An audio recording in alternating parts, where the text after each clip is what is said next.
Jóvenes, ¿cómo están? Buenas noches. Buenas noches, doctor. Buenas noches. Buenas noches. Ay, corazón, me hiciste tanto daño. A ver, voy a Claro, buscar. con cara de felicidad y nosotros ya con cara de tristeza, ¿no? Y eso lo pone feliz.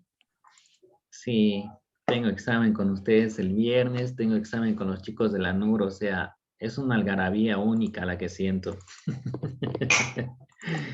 Ay, qué bueno. Bien, vamos a ver dónde quedamos. Quiero abrir, creo que estábamos acá.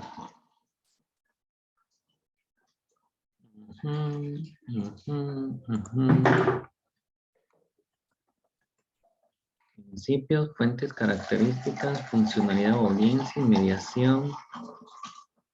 Ya estábamos viendo el dispositivo, creo. Sí, doctor. ¿Y ahí quedamos? Ok.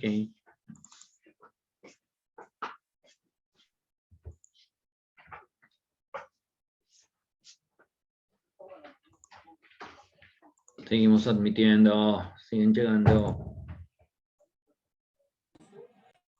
A ver, esto lo vamos a poner a un lado. Iniciación del proceso. Dispositivo, dirección, dispositivo. Ya, ahí. Ok, a ver. Vamos a comenzar con la presentación.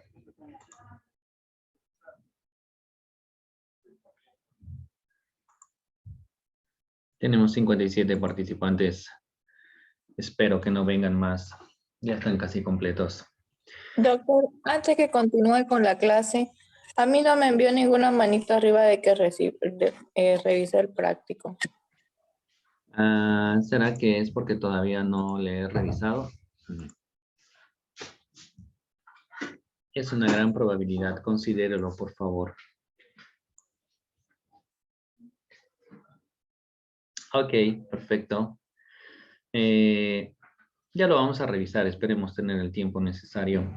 Mañana hay un feriado institucional en ANUR, así que voy a tener tiempito para revisar todo eso, ¿sí?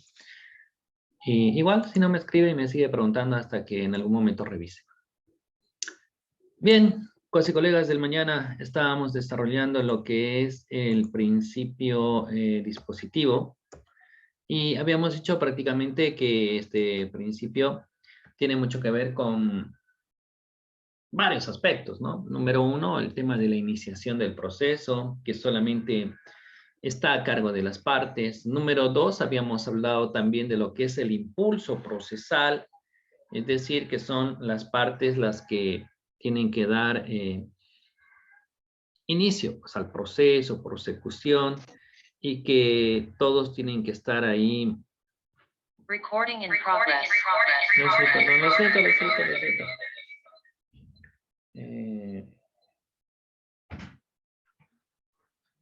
Ya, es que me siguen apareciendo aquí algunas personas. Estoy en eso.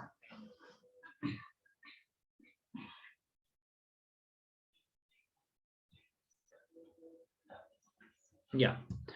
Entonces les decía, ¿no? Que este principio en realidad tiene varias connotaciones, ¿no? Y que ya lo habíamos desarrollado en la clase anterior, solamente lo estamos repasando brevemente, haciendo referencia a lo que es la iniciación del proceso, el impulso procesal y por último la disposición del derecho material, ¿no? Vamos al siguiente principio que es el que nos toca, creo.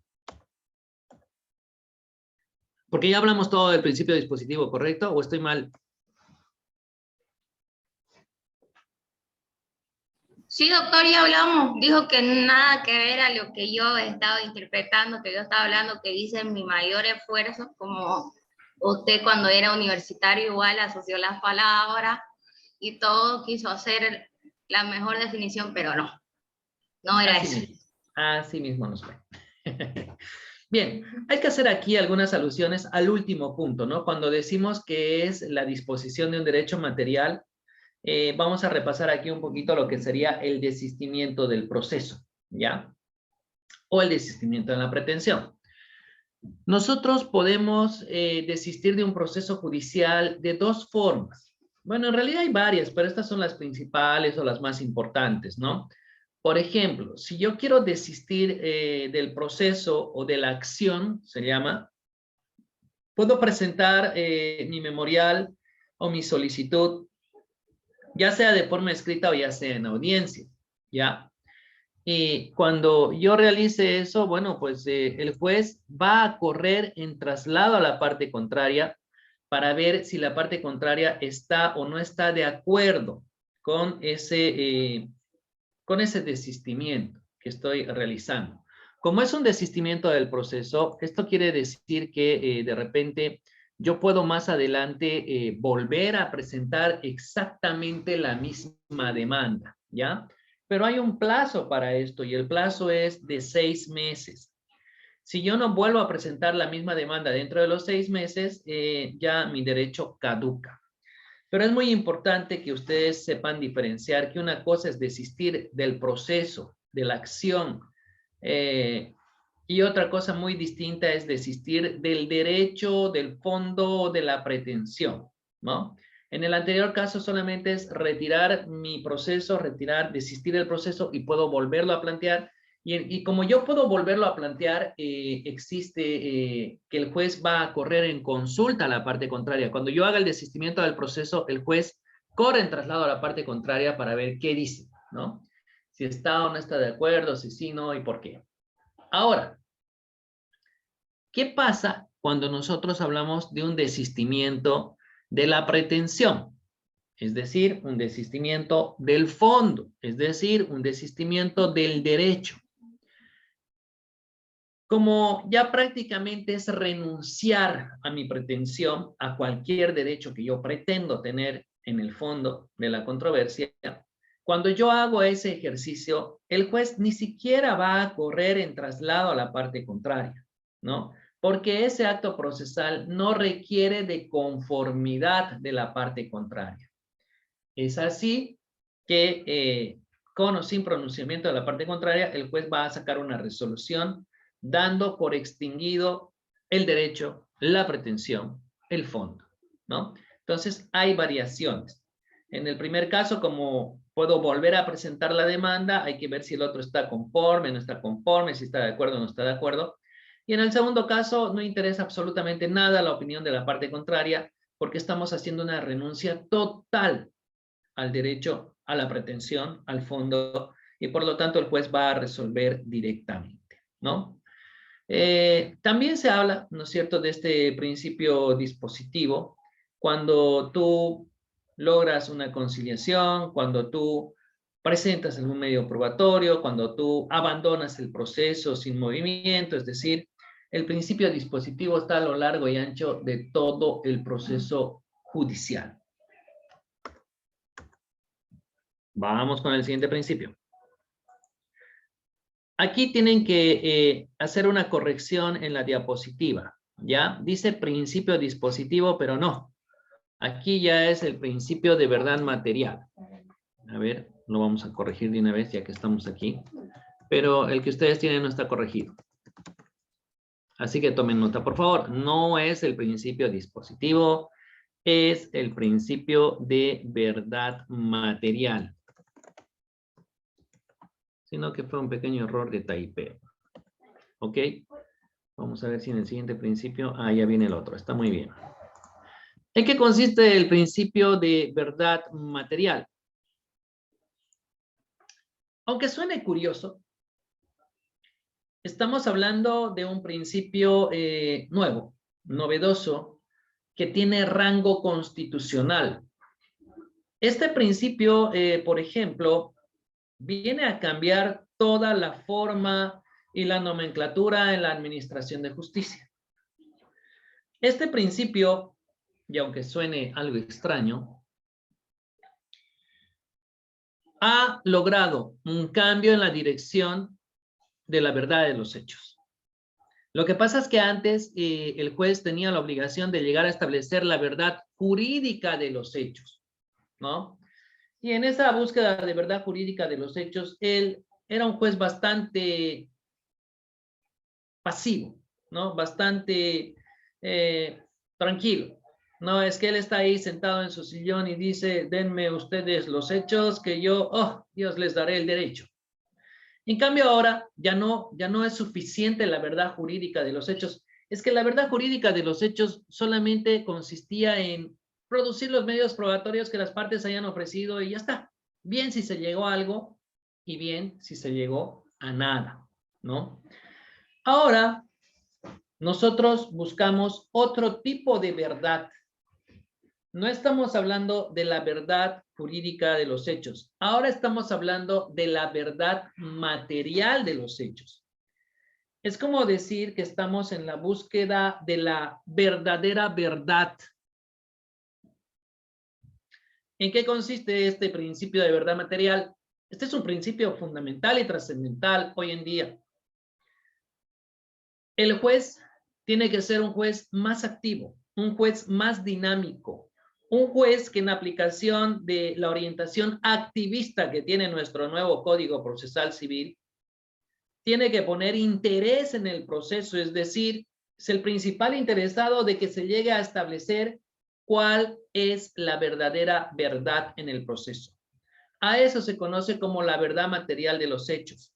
Entonces, no se tiene que conformar él con los medios probatorios que las partes han ofrecido y listo. No se tiene que conformar él con que ya hemos producido la prueba, usted resuelva. No, no es suficiente. El juez se supone que tiene la obligación de lograr encontrar esa verdad material. Y es así que es un juez más activo, un juez más empático, ¿no es cierto?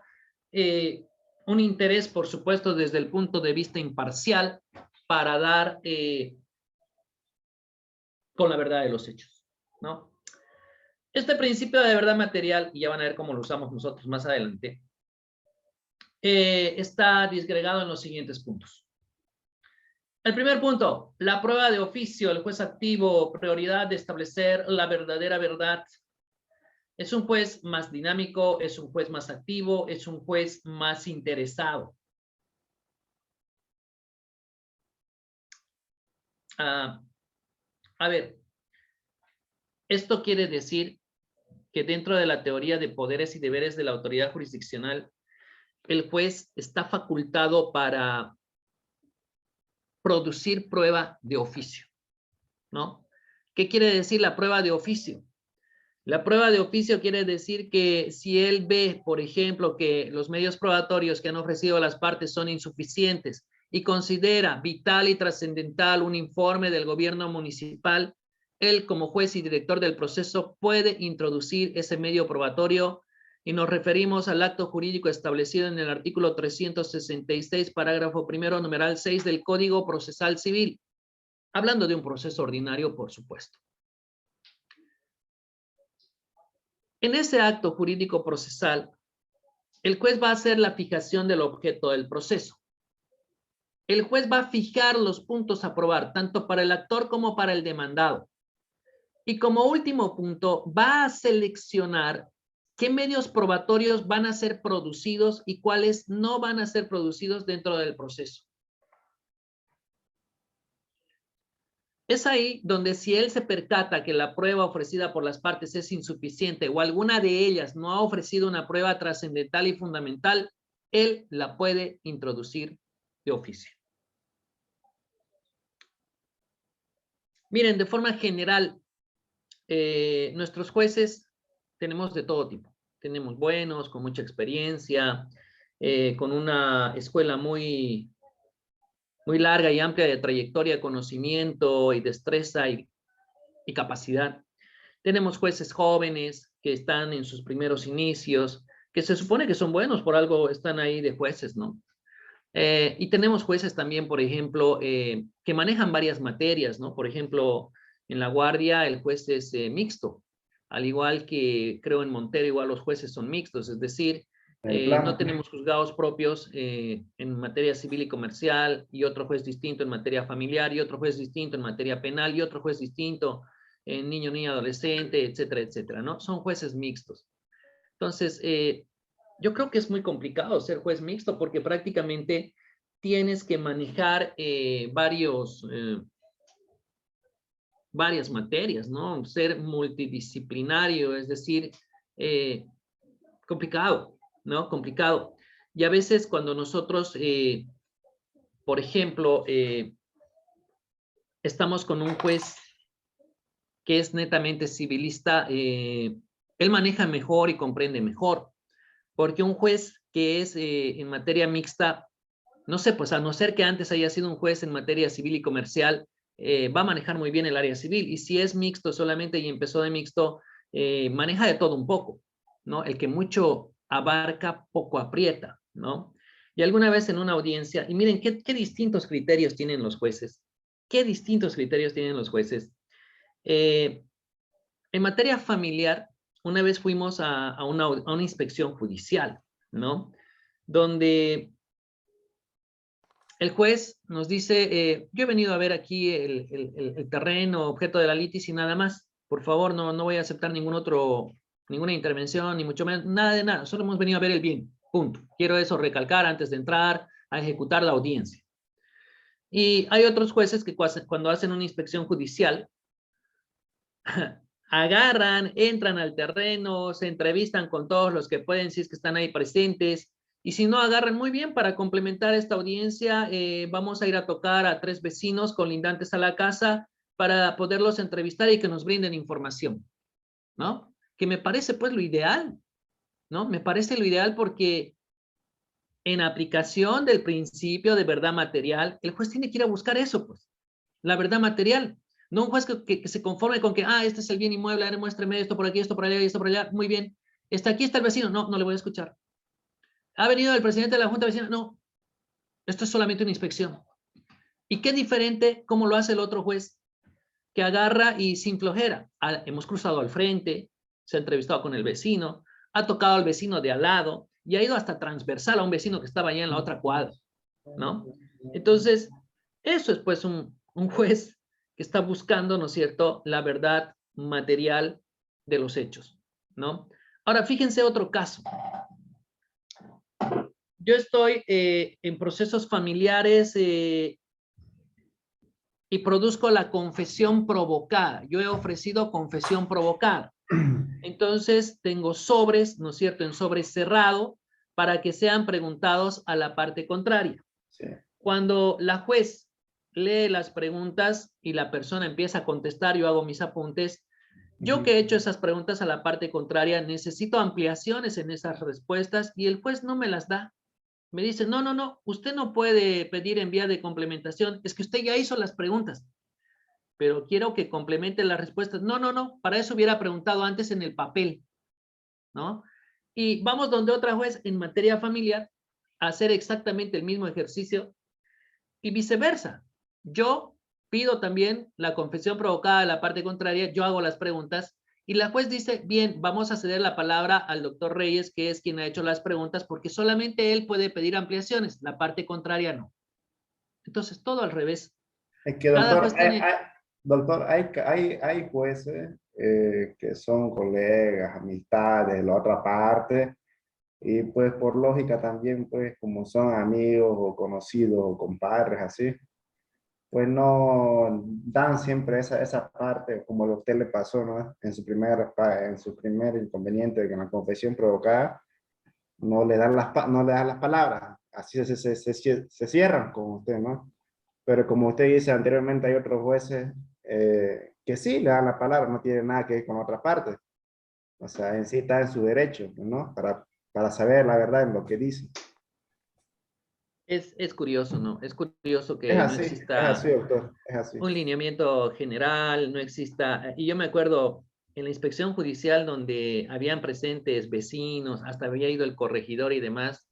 Yo le digo al juez, ¿no? Hago el uso de la palabra y le digo, señor juez, quiero por favor, en aplicación del principio de verdad material, y tomando en cuenta que usted como autoridad es uno de los principales interesados en este proceso, se puede entrevistar pues con los vecinos, a ver qué tienen que decir y conocer un poco más sobre el bien objeto de la controversia. El juez corrió en traslado a la parte contraria y me negó y me rechazó, ¿no? Y dijo, Llama mucho la atención al presente juzgador de que la parte contraria señale que yo tengo que tener interés en el proceso cuando yo soy el tercero imparcial. Entonces, ahí tú caes en cuenta de que el juez está más perdido en la realidad de que no conoce el área civil, procesal civil, jamás ha podido leer un libro de derecho procesal civil, o si lo ha leído, no ha llegado a leer este principio, porque fíjense, yo les voy a pasar unos enlaces al grupo de WhatsApp, que no quiero cargarles con tareas porque están preocupados con el examen y yo tengo que presentar notas la próxima semana, entonces tampoco puedo darles ese trabajo, pero se los voy a pasar los enlaces.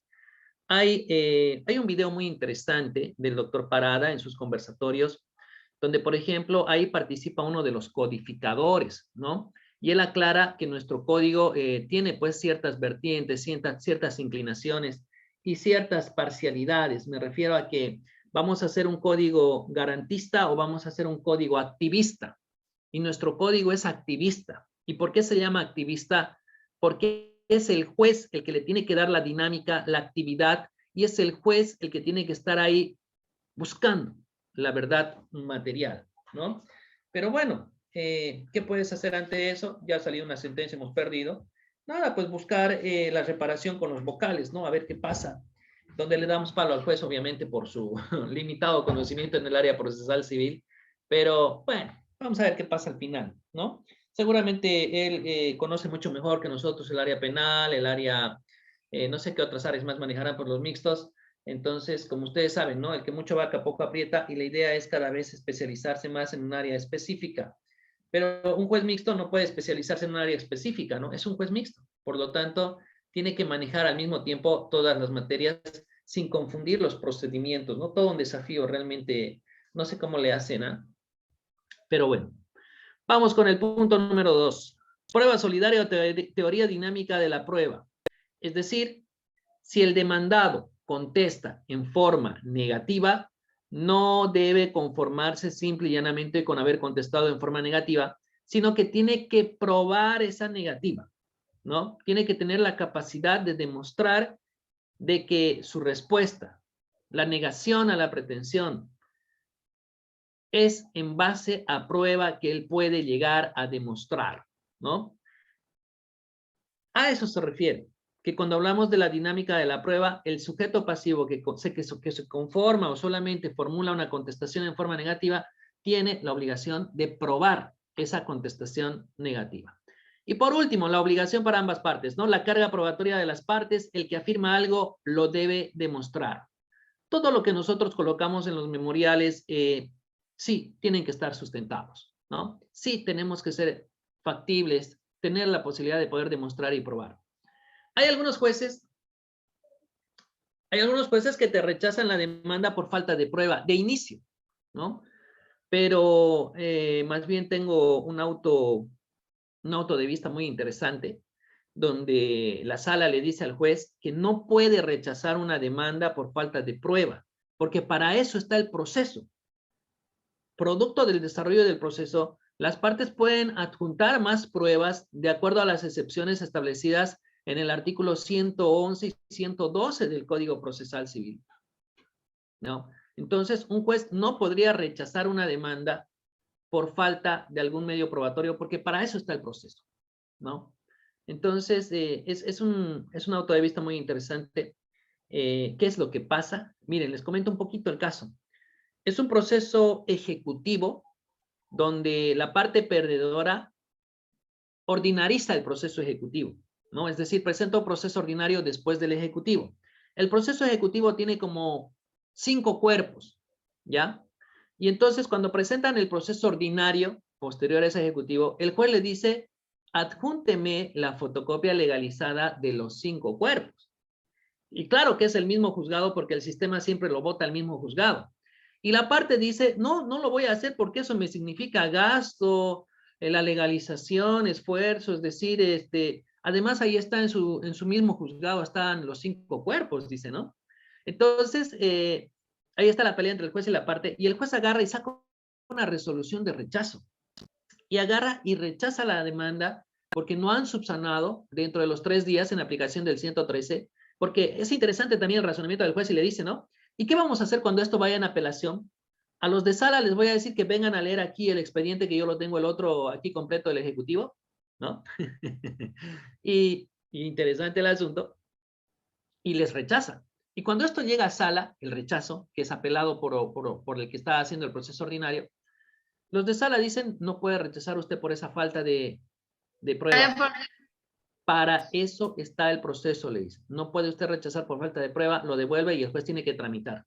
Ya cuando el banco contesta a la demanda ordinaria, el banco que era el sujeto activo en el ejecutivo, el banco ya le hace la gauchada y el favor al juez de presentar fotocopia legalizada de los 5 cuerpos del proceso ejecutivo, ¿no? Claro, el actor había presentado ciertas partes legalizadas del proceso ejecutivo, y es por eso que el juez le pidió los 5 cuerpos legalizados, diciéndole que eso es gratuito, que no tiene costo, que no sé qué, que no sé cuál. Y nada, como no lo hicieron, lo rechazó. Fue a sala, los de sala le dijeron al juez, no puedes rechazar vos por falta de prueba, para eso está tu proceso, así que vuelva a tramitar. Lo tuvo que tramitar y más bien el banco, al contestar la demanda ordinaria, adjuntó los 5 cuerpos en fotocopia legalizada. Moira, ¿iba a decir algo? No, ok, perfecto. Bien, seguimos. El principio de economía. Este supone que el proceso debe tramitarse sin dispendio de gastos, esfuerzos y tiempo. Este principio de economía, según la doctrina, no está así en el Código Procesal Civil, se subdivide en 3 principios más. Primero, concentración.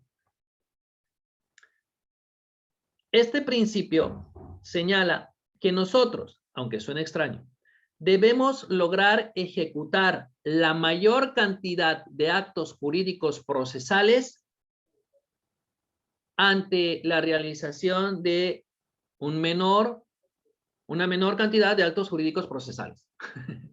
A ver, me explico. Tenemos una audiencia preliminar.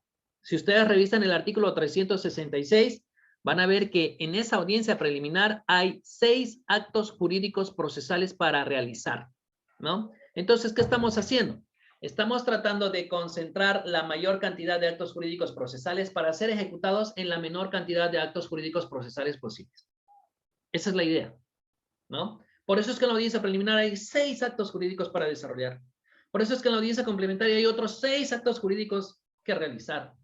Que si revisamos el proceso extraordinario, haciendo una revisión exhaustiva de cuántos actos jurídicos se van a realizar de la audiencia preliminar y la complementaria, hay como 9 actos jurídicos procesales a realizarse, y no como dice el 370, solamente 4, ¿no?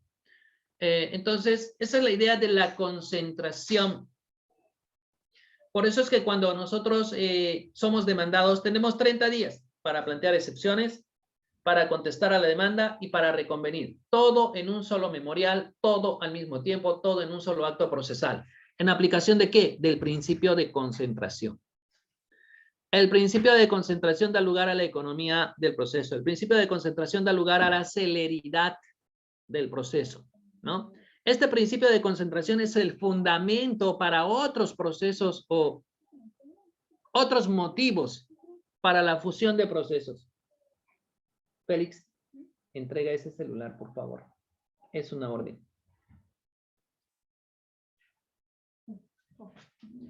Tu mamá va a subir y te va a dar.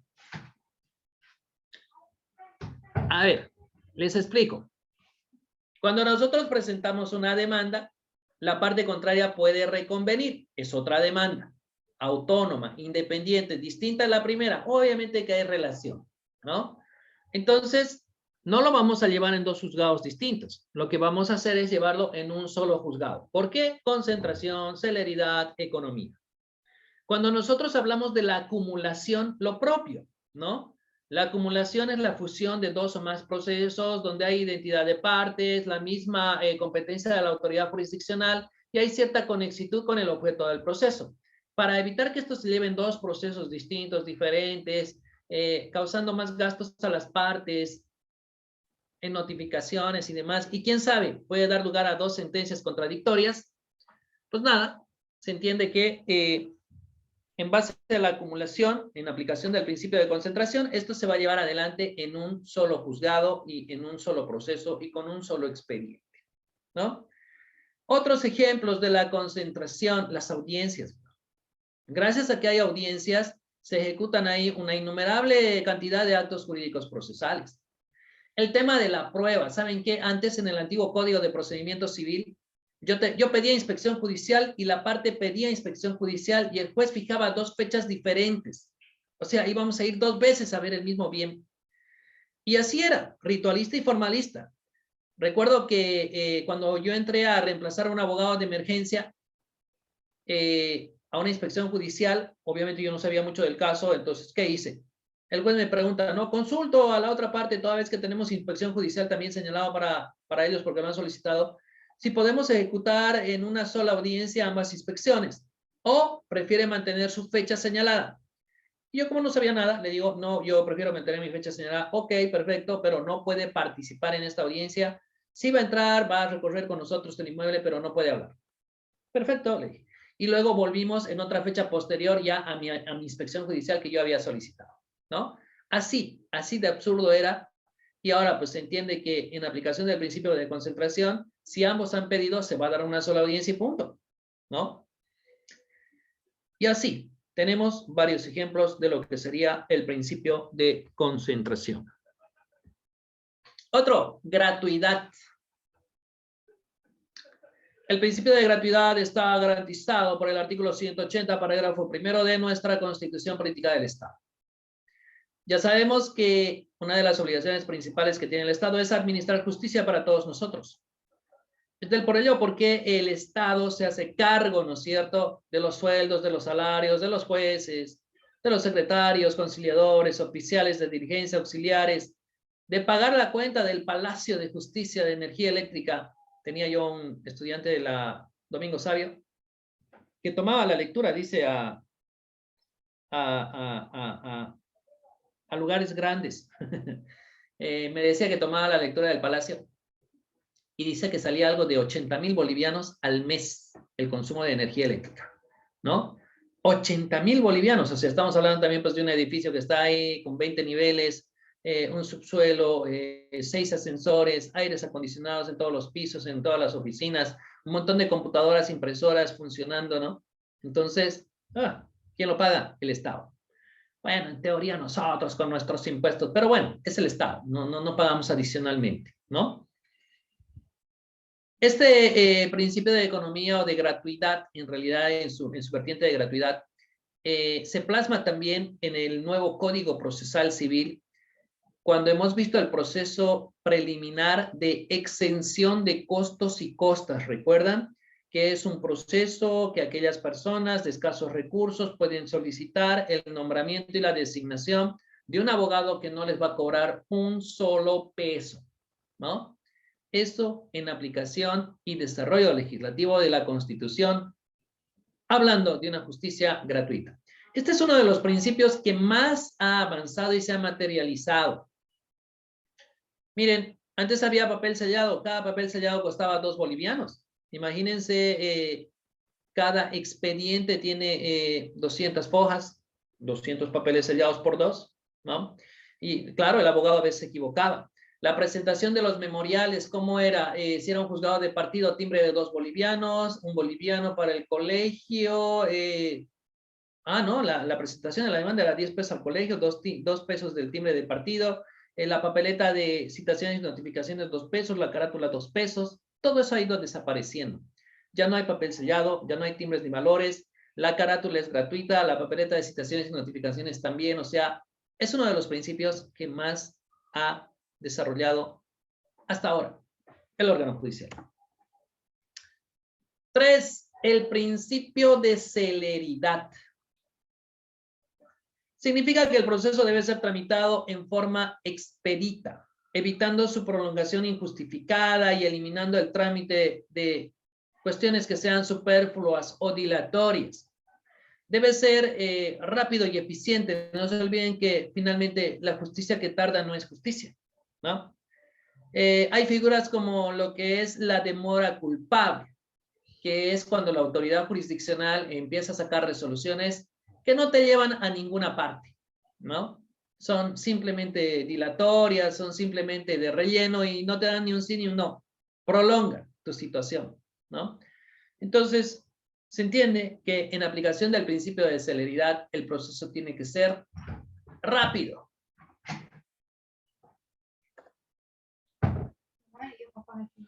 Otro, principio de probidad. Quiere decir que el juez tiene que ser probo. Nah. El principio de probidad tiene que ver con la lealtad procesal. Estamos hablando del principio de bona fide, la buena fe. Es decir, tanto los abogados como las partes tienen que dirigirse a la autoridad jurisdiccional, a la parte contraria, a los funcionarios judiciales, con respeto. Es decir, se supone que nosotros al presentar la demanda tenemos que ser leales y presentar y ofrecer efectivamente todos los medios probatorios con los que contamos. Hijo, no olvides eso. Ahora, se entiende que a veces los abogados dilatan los procesos injustificadamente. A veces empiezan a plantear incidentes de nulidad reiterativamente. Y esto solamente con la finalidad de entorpecer el proceso. Es ahí donde el juez puede emitir distintas sanciones, ¿no?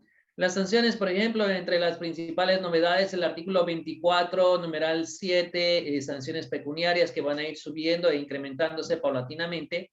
Y las que están en el numeral 8, incluso con un fenómeno de arresto. Arresto hasta por 8 horas al abogado.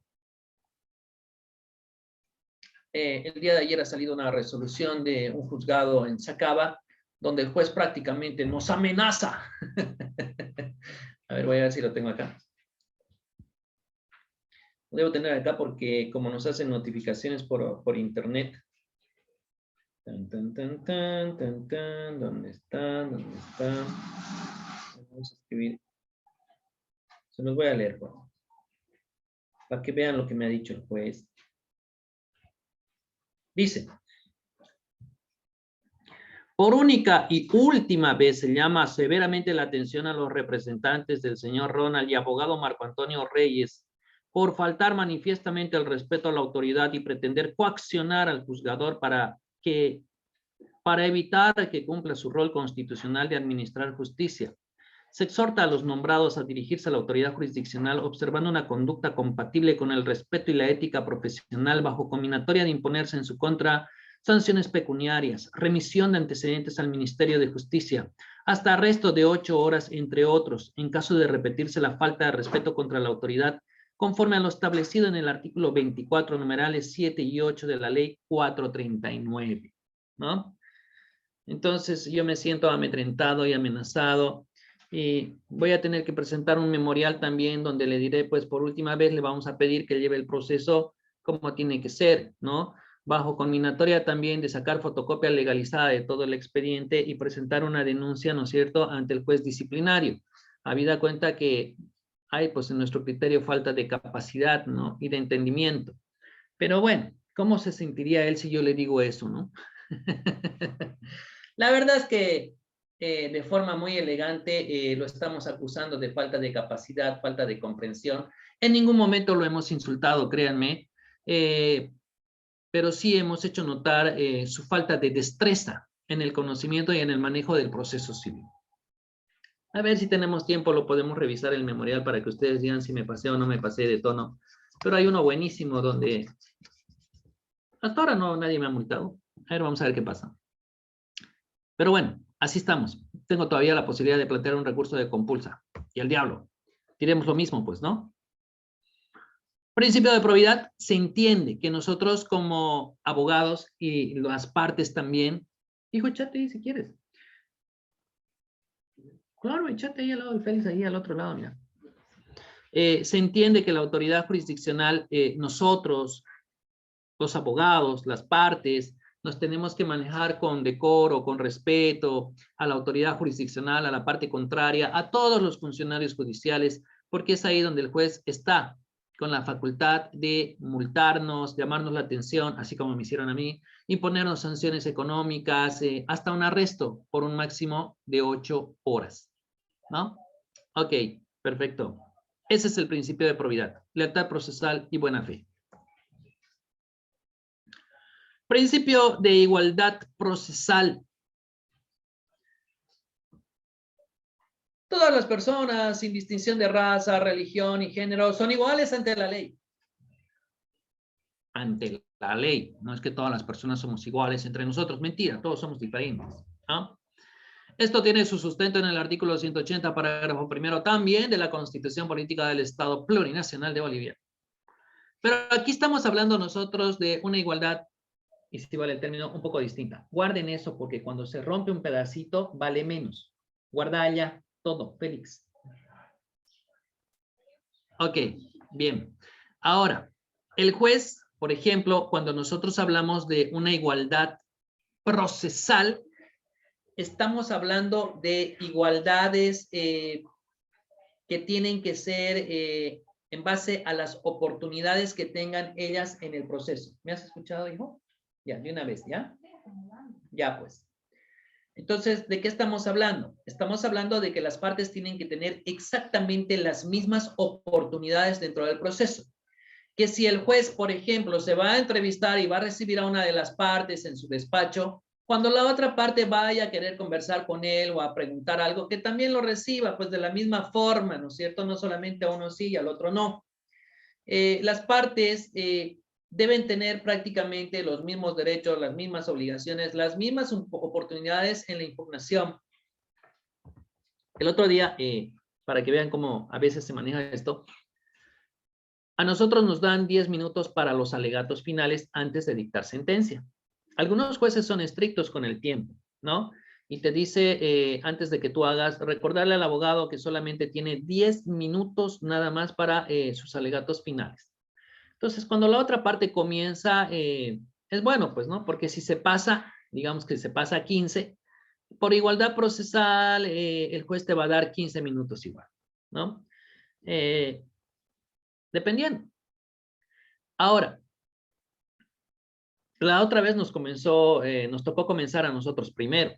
Entonces la juez dijo, le vamos a dar 10 minutos. Entonces yo le digo, antes de comenzar, permítame, señora juez, voy a habilitar mi cronómetro para cumplir con lo que su autoridad ha señalado. Y deme un momento, por favor. Habilito el celular, pongo el cronómetro, hago mi exposición, mis alegatos finales y cierro exactamente en 10 minutos. Y antes de concluir, le digo a la juez, señora juez, en aplicación del principio de igualdad procesal, solicito a su autoridad que así como yo he cumplido de forma rígida lo establecido por su autoridad y por la ley, que se dé exactamente los mismos 10 minutos a la parte contraria y si toca interrumpirlo, pues ni modo, ¿no? Y la juez dice, muy bien, no se preocupe, lo voy a tomar en cuenta, tiene la palabra la parte contraria y la parte contraria empieza así, ¿no? Gracias, señora juez. No, pues seguramente no nos va a alcanzar los 10 minutos por lo complicado que es el caso y su autoridad comprenderá, dice, ¿no? Y empieza a hacer su exposición, o sea, echa a tierra todo lo que yo estoy ahí cumpliendo a cabalidad y solicitando, ¿no? De entradita. Entonces, van a creer que se cumplieron los 10 minutos y yo interrumpo, ¿no? Porque no me parece justo, agarro y le digo, claro, hay algunos jueces que te van a permitir y otros te van a frenar en seco, ¿no?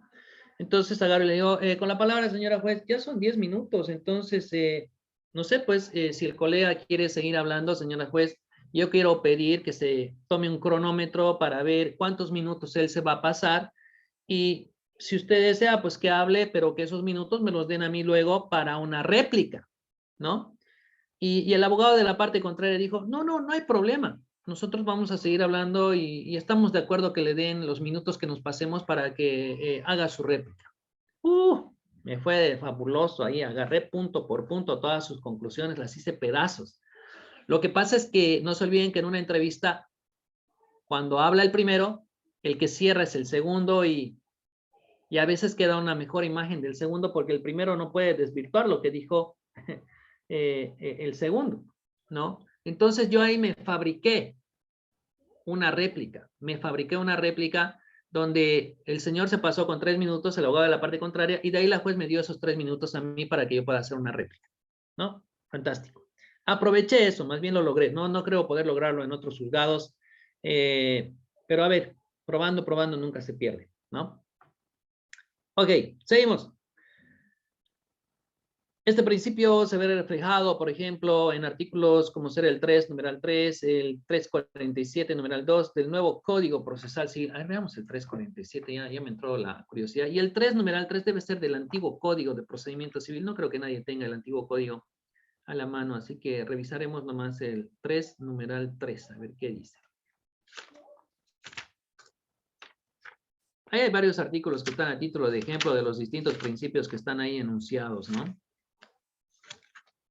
A ver, artículo 3, y ni siquiera hay numeral 3. Está mal esto. Tendrá que ver con la buena fe, ¿no? Las partes en general, quienes intervienen en el proceso deben actuar de forma honesta, de buena fe, con lealtad y veracidad sobre la base del conocimiento de ciertos hechos y el entender racional del derecho aplicable, respetando la autoridad judicial y los derechos del adverso. Pues sí, medio que no va, pero no, ya, no importa. Ah, ese era pues el antiguo código. El nuevo es 347, numeral 2. Vamos al 347, numeral 2. 345, 347, causas de recusación. Numeral 2. La relación de compadre, padrino, ahijado de la autoridad judicial con alguna de las partes provenientes del matrimonio o bautizo. Son las causales de recusación o excusa ante la existencia, en este caso, de algún vínculo de parentesco espiritual, ¿no? Entonces, se supone que el juez se aparta del conocimiento del proceso porque va a quedar en duda su imparcialidad, ¿no? Ok. Eduardo Couture nos dice, no se trata de una igualdad aritmética, es una igualdad procesal, igualdad de oportunidades. Principio de publicidad.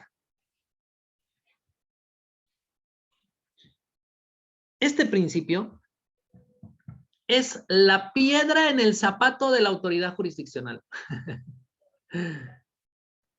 La mayoría de los jueces son reacios, mezquinos a que los miren y los vean en sus audiencias. Y eso, por supuesto, que te llena de susceptibilidades, pues. No sabes si porque van a hacer algo malo y no quieren que nadie los vea. No sabes si es por su falta de capacidad y no saben qué hacer en la audiencia o no manejan artículos, teoría, doctrina, jurisprudencia. O no sabemos al final por qué, ¿no? Pero antes de que venga el fenómeno de la pandemia, cuando nosotros íbamos con personas como público a las audiencias, la típica es, no hay sillas, no hay sillas. Lo que pasa es que una vez hicimos un simulacro de una audiencia en un diplomado en la Universidad NUR, un diplomado que era más práctico que teórico. Entonces, sí o sí teníamos que ejecutar simulacros de audiencia, y esto era más o menos el año 2016, por ahí, ¿no? Y mis alumnos, después de salir, abogados todos ellos, ¿no? Después de salir de un simulacro, salieron cabizbajos porque según ellos lo hicieron terriblemente mal, según ellos, ¿no? Entonces yo les dije, chicos, lo han hecho mejor que la vida real, no se pongan así. Es más, los invito, tengo una audiencia, les digo, la próxima semana y los llevé, ¿no? Entonces, obviamente yo entro a hablar con la juez por respeto y todo eso, le digo, mire, doctora, no sé si pueden pasar mis alumnos de la Universidad NUR, de un diplomado, los he invitado para que vengan como público a la presente audiencia. Muy educada la juez para que, y agarró y me dijo, ay, doctor, lo que pasa es que no hay sillas, dijo, ¿no? Y la secretaria dijo, yo consigo, dijo. Y la juez creo que con la mirada la derritió con mirada de Superman, pero ya no importa, consiguió las sillas, entraron todos, fue una audiencia bien accidentada, la abogada defensora de oficio tartamudeaba, yo me tropecé, casi me caigo, la juez no encontraba los artículos pertinentes, es que era una de las primeras audiencias, les hablo del 2016, cuando entró en vigencia plena el nuevo Código Procesal Civil, no como ahora, pues ya han pasado muchos años, ya están más diestros nuestros jueces y los abogados, ¿no? Y hay otros juzgados, por ejemplo, que no voy a decir cuál, pero estoy seguro que alguno de ustedes lo conoce o la conoce. Voy y qué sé yo, con mis procuradores y qué sé yo, y de prépola, pues. De prepo, agarra y dice, A ver, doctor, solamente tengo 2 sillas para cada uno, el abogado y la parte, y los demás fuera, por favor, no hay así. Miércoles. O sea, ¿y dónde está el principio de publicidad? ¿No? Tan preocupados andan por la comodidad de las personas. Si quieren estar parados, pues que se paren, ¿no? Pero es una barbaridad. ¿Por qué está presente el principio de publicidad? Son órganos públicos del Estado. Ya les dije, son servidores públicos. Y el juez de jueces, finalmente, ¿quién es el que va a hacer el trabajo de fiscalización y control? El pueblo, ¿no? Por ende es que los procesos civiles y familiares son públicos. Reina y gobierna el principio de publicidad. Les acepto en los procesos de niño, niña, adolescente. Les acepto que exista ahí cierta privacidad, ¿no? Pero por lo demás, no hay por qué mezquinar la presencia de personas en las audiencias. Este principio va más allá. Nosotros podríamos pedir el expediente de cualquier persona, pero es que también ya se arrancan los papeles, se pierden, o sea, es buscar un equilibrio muy delicado y el funcionario judicial es celoso con esos expedientes porque están a su cargo, ¿no? Están a su cargo, entonces generalmente solamente prestan a las partes, ¿no? Pero hay que ser pues también equilibrados. Yo a veces cuando me están por contratar, ¿qué necesito? Necesito ir a ver el expediente. Yo soy un abogado en ejercicio libre y cuando pido un expediente de un cliente que todavía no es mi cliente, obviamente pues tengo que conversar ya sea con el auxiliar, ya sea con el secretario a ver si me autorizan. Porque por lo general me dicen que no, usted no es parte, no se ha personado, entonces no le podemos prestar el expediente. Es un problema. Como les digo, nosotros tenemos la necesidad de a veces ir a revisar el expediente para tomar o no tomar el caso. No vayan a pensar que tomamos a ojo cerrado, ¿no? Pero bueno, con el tema de la pandemia, pues nuevamente han restringido personas en los juzgados, pero ya de a poquito se está soltando esto. Hay algunos jueces, como les digo, ya directamente entramos. ¿Y quiénes son? ¿Quiénes son? Son mis procuradores, por favor, no sé si pueden estar presentes. Obviamente trabajan para mí, son estudiantes de Derecho y pues están aprendiendo, ¿no? Entonces, hemos logrado que entrar incluso con 2 procuradores a nuestras distintas audiencias en los distintos juzgados. Donde me gusta es en La Guardia, ¿no? Como ahí hay un salón de audiencia y todo el mundo se mete. Todo el mundo se mete hasta donde alcanzan los asientos y los demás ahí de la puertita, ¿no? De la sala de audiencia. ¿Ah? Así somos aquí en La Guardia. Ay, ustedes, sí, el mejor juzgado del mundo, van a decir ahora. No, pero ¿para qué? Eso es lo bonito, que por lo menos ahí es todo abierto y no están ahí de que no hay asientos o no pueden entrar, porque ya todo el mundo se entra. Ya sí tiene que ser, pues, público, transparente. Doctor, una pregunta, ¿a cargo de quién están los abogados de oficio? ¿A cargo de O sea, ¿qué institución está a cargo de ellos? O sea, usted dice que hay que pedirle al juez, ¿no? Un abogado de oficio, pero ellos, o sea, ¿quién les paga, en otras palabras, a ellos? Nadie. ¿El gobierno? Principio de gratuidad, ¿no? Este principio se tiene que materializar como todos los abogados que están inscritos en el registro público de abogados en su primer año pueden ser designados como abogados gratuitos. O sea que usted lo hace gratis por imperio de la ley, ¿no? No se olvide que usted como estudiante le ha costado al Estado $10,000 y por ende usted tiene que hacer una devolución en servicios a la sociedad. Hay una probabilidad del 0,5% de que usted sea designada como abogada, defensora de oficio para ser demandante, no demandada, ¿no?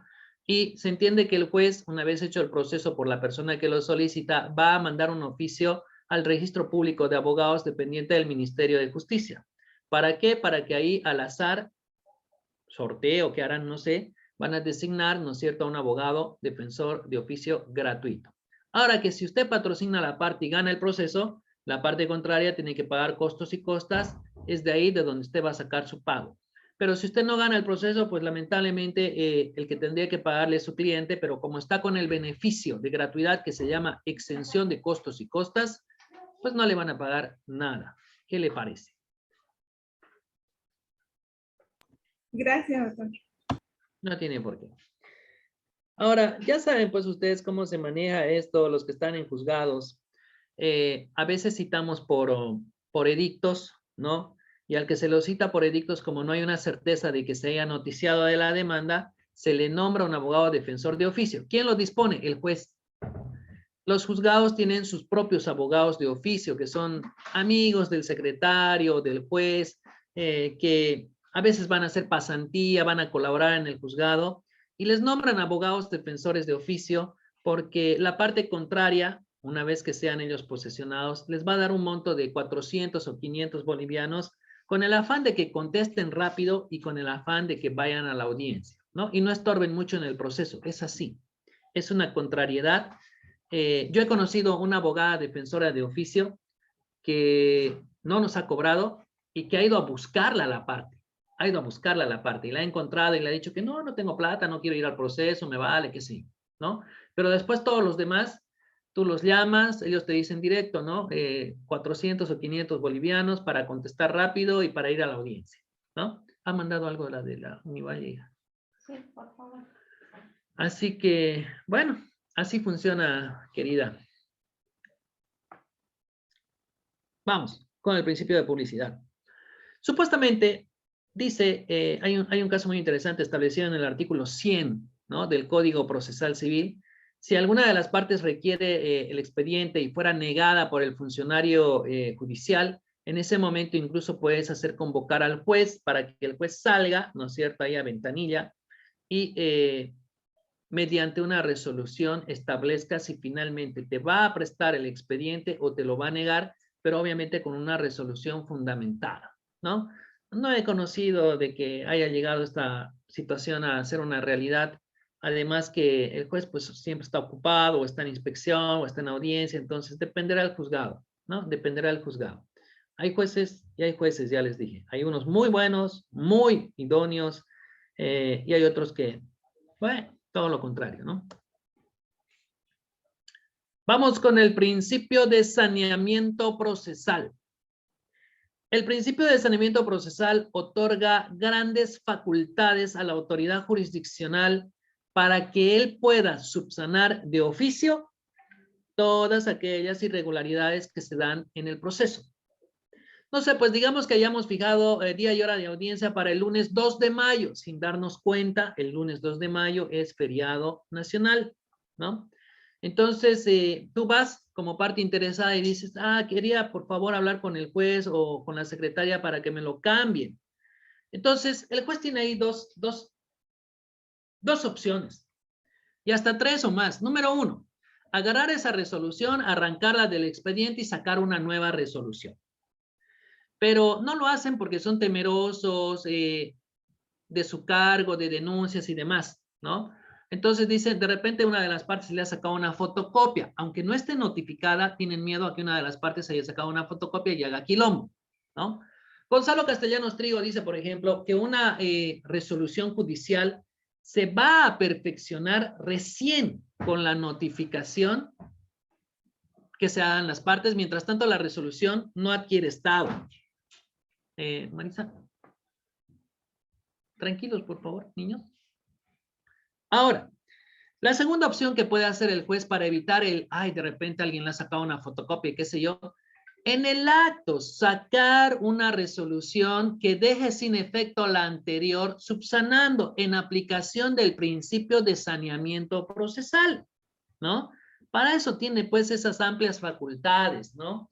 Puede sacar inmediatamente otra resolución que diga, en aplicación del principio de saneamiento procesal y habida cuenta que el día lunes 2 de mayo es feriado nacional, se señala nuevo día y hora de audiencia, dejando sin efecto la resolución de fecha tal, ¿no? Listo, ya está.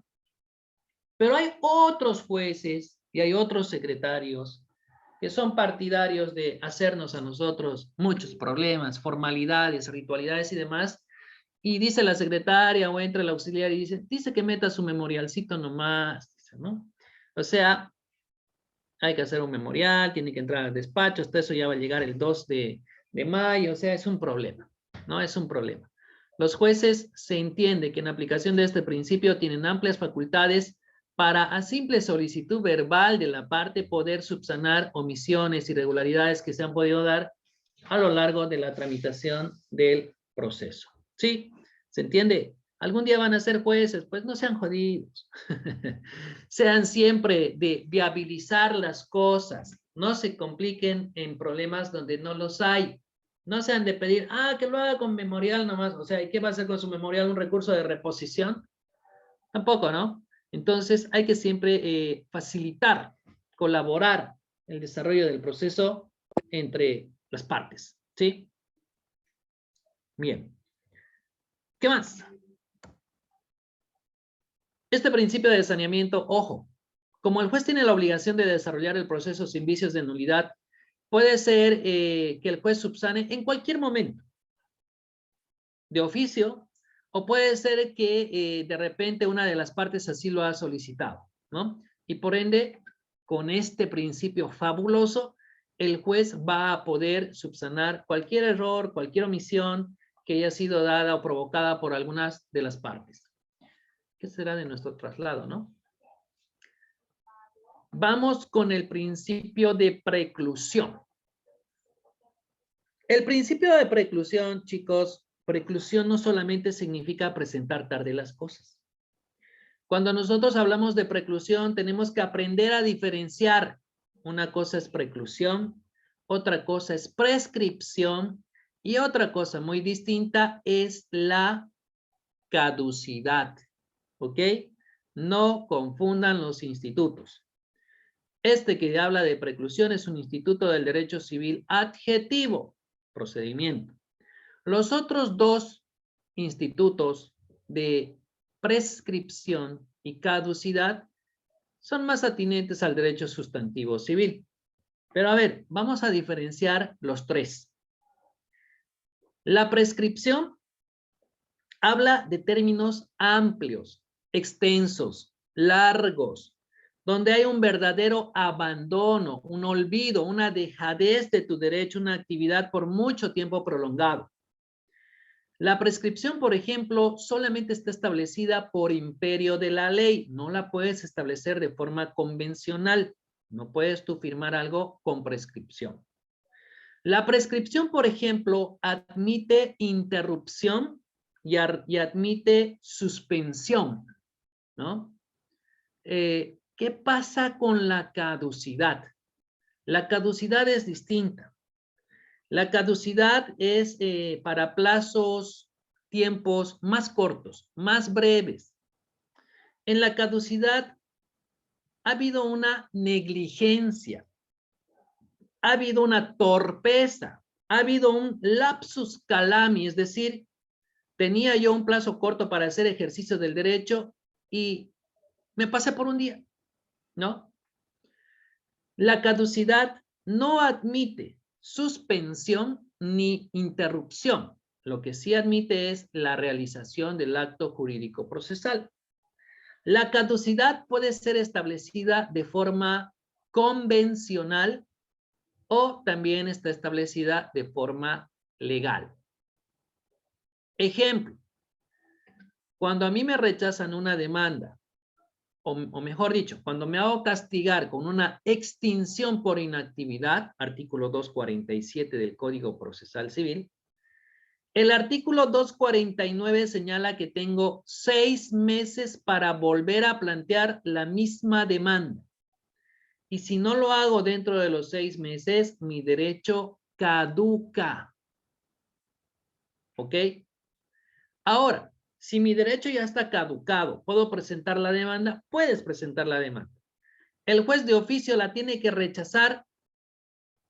Hay como 6 artículos que dicen que no puede de oficio y hay uno solo que dice que sí puede de oficio.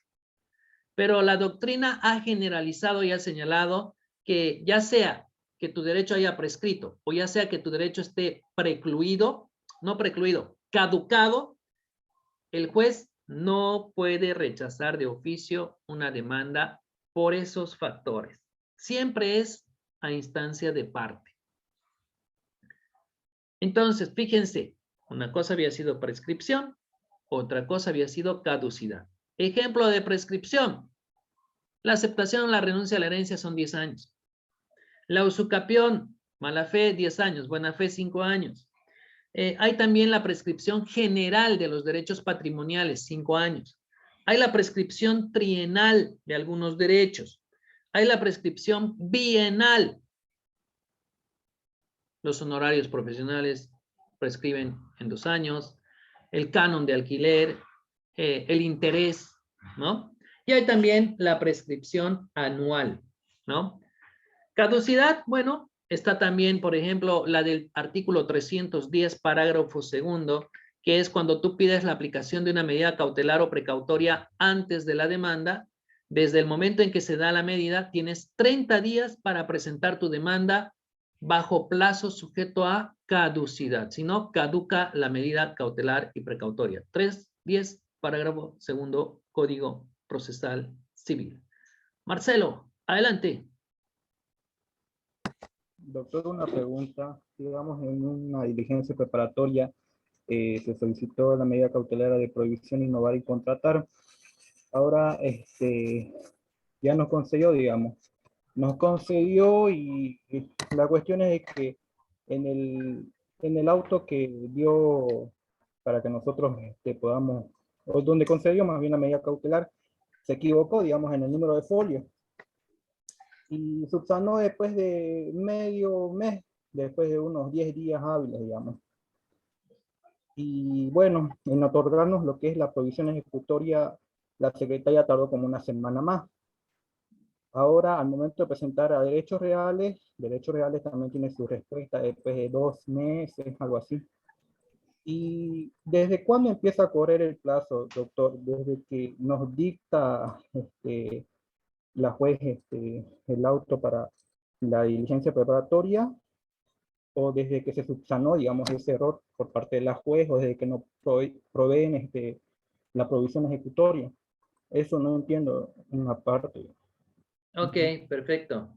Yo le contesto, no se preocupe, aquí está su profesor, usted no tema. Bien, el Código Procesal Civil dice que el plazo correrá a partir de la ejecución de la medida. Estamos hablando de una prohibición de contratar y una prohibición de innovar, ¿ok? Entonces, esto lo vamos a inscribir, dice usted, en derechos reales. Es a partir del día en que se inscribe en derechos reales. Como usted muy bien sabe, esto ingresa en una fecha y sale después de 2, 3 semanas, un mes o más. Pero no se olvide que va a salir con la fecha de ingreso. Entonces usted ya tiene que saber y prever eso y correr el plazo desde el momento en que ha ingresado a derechos reales, ¿no? Además, también por otro lado, no se olviden que ahora las medidas cautelares y precautorias, una vez que sean ejecutadas, se pone en conocimiento de la parte contraria. Hay que citar a la parte contraria para que ella pueda, si quiere, plantear un recurso de apelación contra la imposición de la medida, ¿no? Entonces, a su pregunta, no corre desde la fecha de la resolución, no corre desde la fecha de la provisión ejecutorial, no corre desde la fecha que recoge de derechos reales, corre desde la fecha en que es ejecutada, es decir, la fecha de ingreso a derechos reales. Esa es la fecha que cuenta, ¿no? Entonces, una vez que lo ingresa, usted ya tiene que pedir la conciliación previa, y si no hay conciliación previa, pues ya tiene que presentar su demanda dentro de los 30 días. ¿Le hemos contestado o qué dice? Sí, doctor, gracias. Ok, perfecto. Parecen abogados mis alumnos, che, y yo pienso que solamente son egresados. Pero ya están ahí planteando sus medidas cautelares y demás. Que valga la pena la reflexión, ¿saben qué? Yo cuando llego acá a Santa Cruz de la Sierra, tenía mi oficina ahí frente al palacio, en una casita, prolongación Benin número 32 creo que era, y es una casita donde venden miel, ¿no? Mi oficina era 2x2, creo, apenas entraban 2 escritorios chiquititos con mi colega que compartía. Y un estudiante de la NUR me dice, oiga doctor, estoy abriendo mi oficina, ¿no quiere trabajar conmigo? Compartirme. ¿Cómo es eso? Le digo. Pues si usted es estudiante, le digo. Sí, pero ya voy a salir de aquí 1 año y medio. Ajá, ¿y cómo es el asunto? Le digo. yo estoy tomando una oficina en Casanova, a usted le voy a dar su privado, no hay problema, y a este otro lado voy a tener otros 2 abogados, uno penalista y otra que me firma todas mis cosas, y usted es el civilista, para algunos casos, ya vemos pues si lo lleva o no lo lleva, pero igual ahí usted tiene su oficina para sus clientes. Y bueno, y fue así que una de mis alumnas me llevó al edificio Casanova. Pensábamos con mi mujer, ¿será bueno o no será bueno? Cuando es una oficina a la calle, chicos, no llueve, pero gotea. Y es así como tienen que empezar. Si no tienen influencia, contacto ni nada, oficina con puerta a la calle. Obviamente, pues por el Palacio de Justicia, ¿no? Siempre, siempre entra. Ahora, ya cuando se formen una reputación, cuando ya tengan clientes, ya se ponen pues más cómodos, pues ya se van a un edificio con su aire acondicionado. Yo no tenía aire acondicionado, estábamos ahí con ventilador, hacía calor, ¿eh? Así que de a poco es, ¿no? Y ya, bueno, pues ahora ya tenemos nuestra oficina y nos buscan. Adiós, gracias. Hay muchos clientes que son nuestros propios alumnos y en otros casos nuestros propios alumnos nos traen clientes. Pues sí. Así que seguramente ustedes estaban esperando a ser profesionales para abrir su oficina. Pues nada, se durmieron, les cuento. Bien, me dicen por ahí que es hora del receso. A ver, ¿dónde está mi reloj digital? ¿Y 23? Ya. Chicos, 15 minutos de receso. Volvemos en 15 minutos. A las 38 volvemos. Un abrazo para todos. Adiós, cuídense, tomen café, coman. Adiós.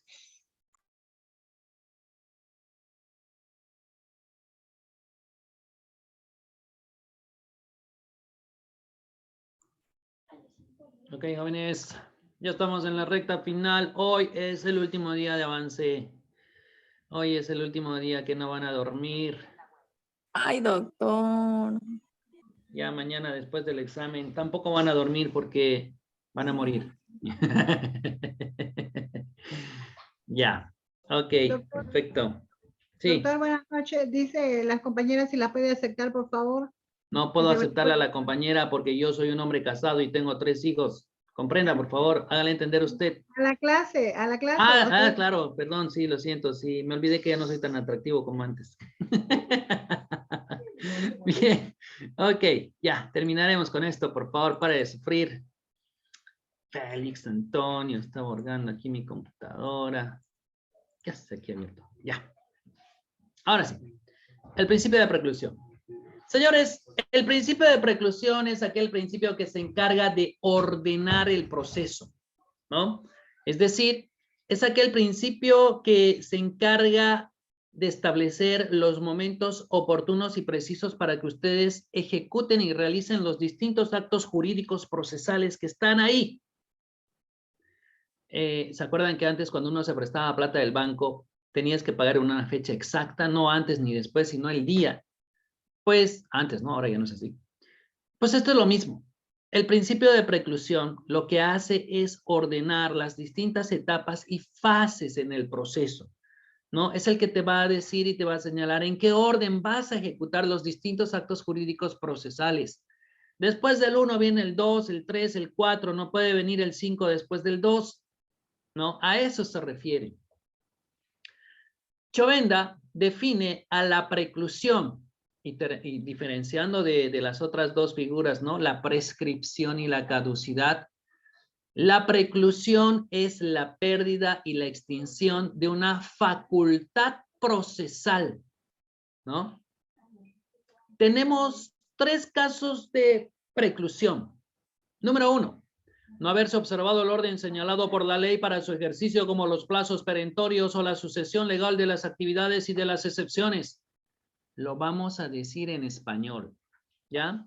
Punto número 1, presentar tarde las cosas.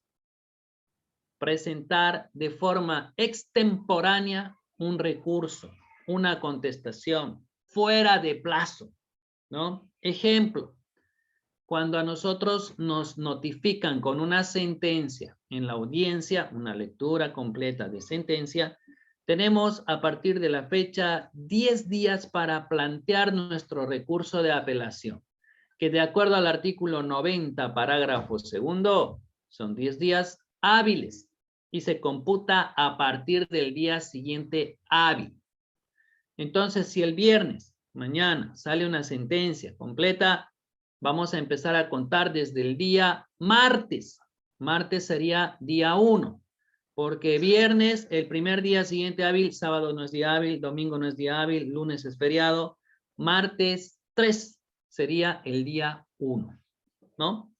Ok, entonces, ese es el primer caso de preclusión. Presentar tarde las cosas o de forma extemporánea o fuera de plazo. 2. Segundo caso de preclusión. Haberse realizado una actividad incompatible con el ejercicio de la facultad, como la proposición de una excepción incompatible con otra o el cumplimiento de un acto incompatible con la intención de impugnar una sentencia. Lo vamos a decir en español también, no se preocupen.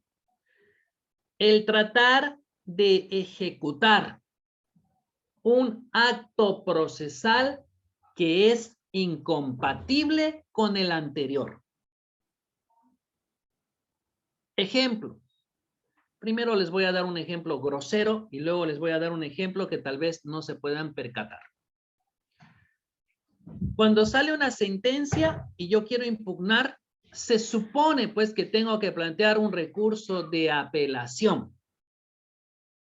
Entonces, es como si saliera la sentencia y yo formule un recurso de casación, ¿no? Me equivoqué, metí la pata.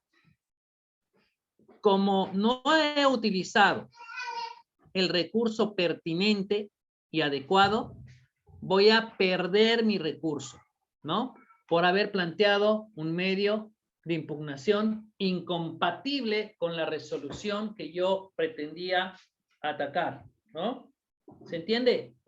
Ahora, generalmente los abogados cometen el siguiente error. A veces el juez dicta un auto interlocutorio y el abogado agarra y plantea directamente el recurso de apelación.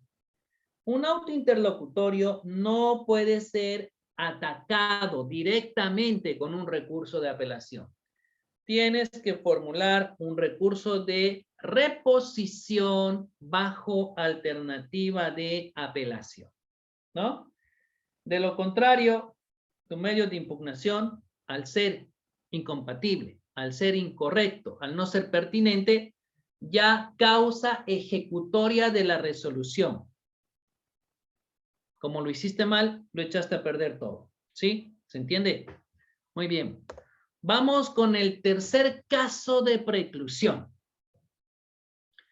El haberse ejercitado ya válidamente una vez la facultad. ¿Qué quiere decir esto? Que yo ya hice uso de dicho acto procesal en su momento, por lo tanto, no lo puedo volver a utilizar.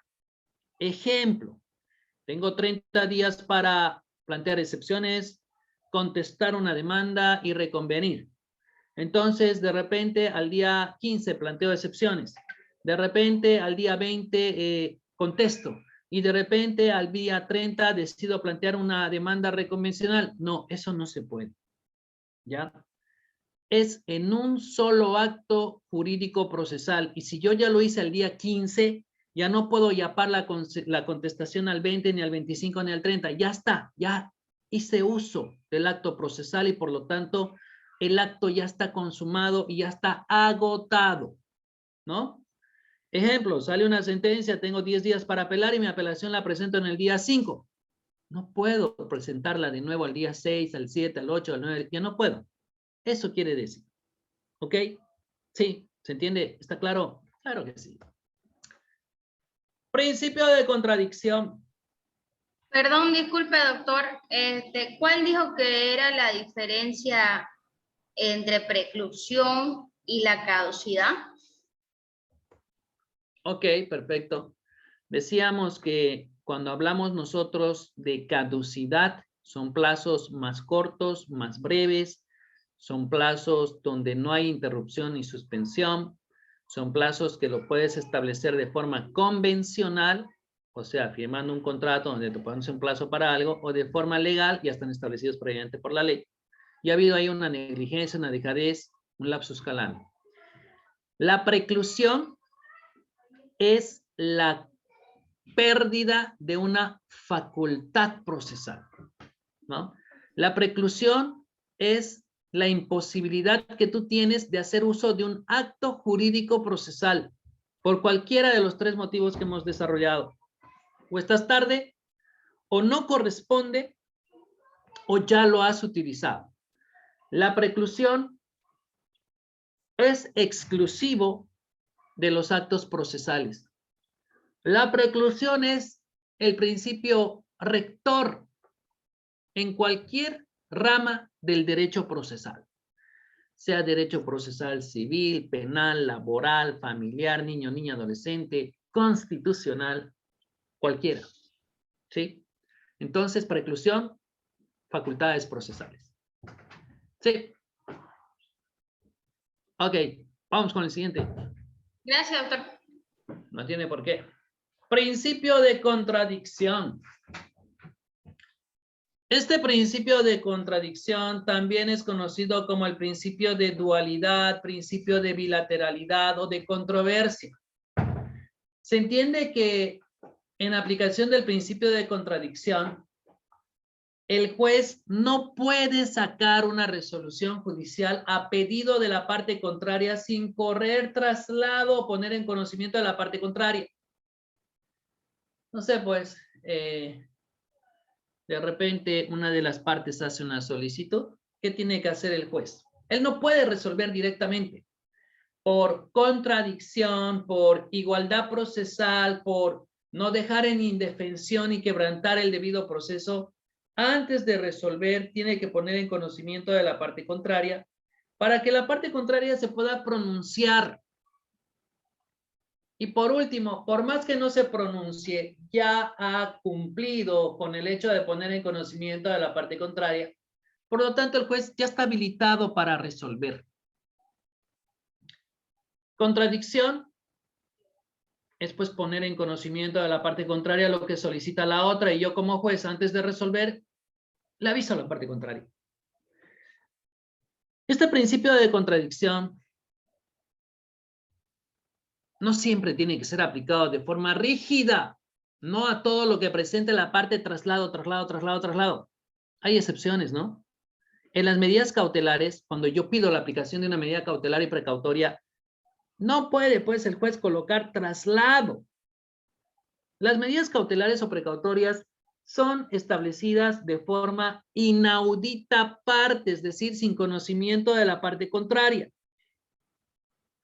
Porque si el juez corre en traslado, ¿qué está haciendo con eso? Está advirtiendo a la parte contraria y está frustrando la medida. Es como si yo le dijera al señor Héctor Hugo Jiménez como juez, señor Héctor Hugo Jiménez, la parte contraria me ha dicho que congele sus cuentas en el banco. ¿Qué dice usted? ¿Está de acuerdo? ¿No está de acuerdo? Tiene, no sé, 5 días para contestarme.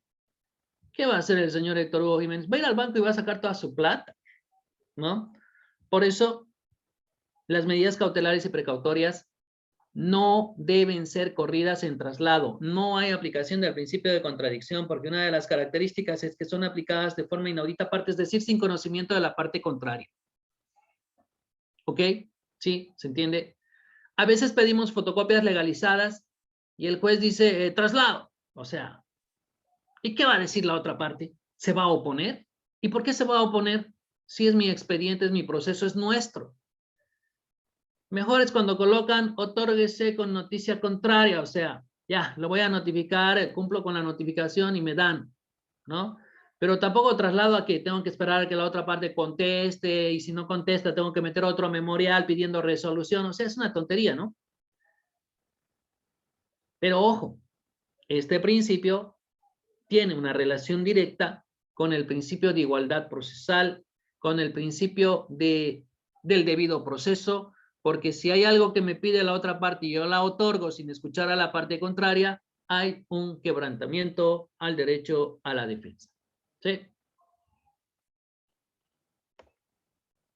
Formalismo. Si ustedes buscan en el artículo 1 no lo van a encontrar. No está en la enumeración de los 17 principios, no está el principio de formalismo.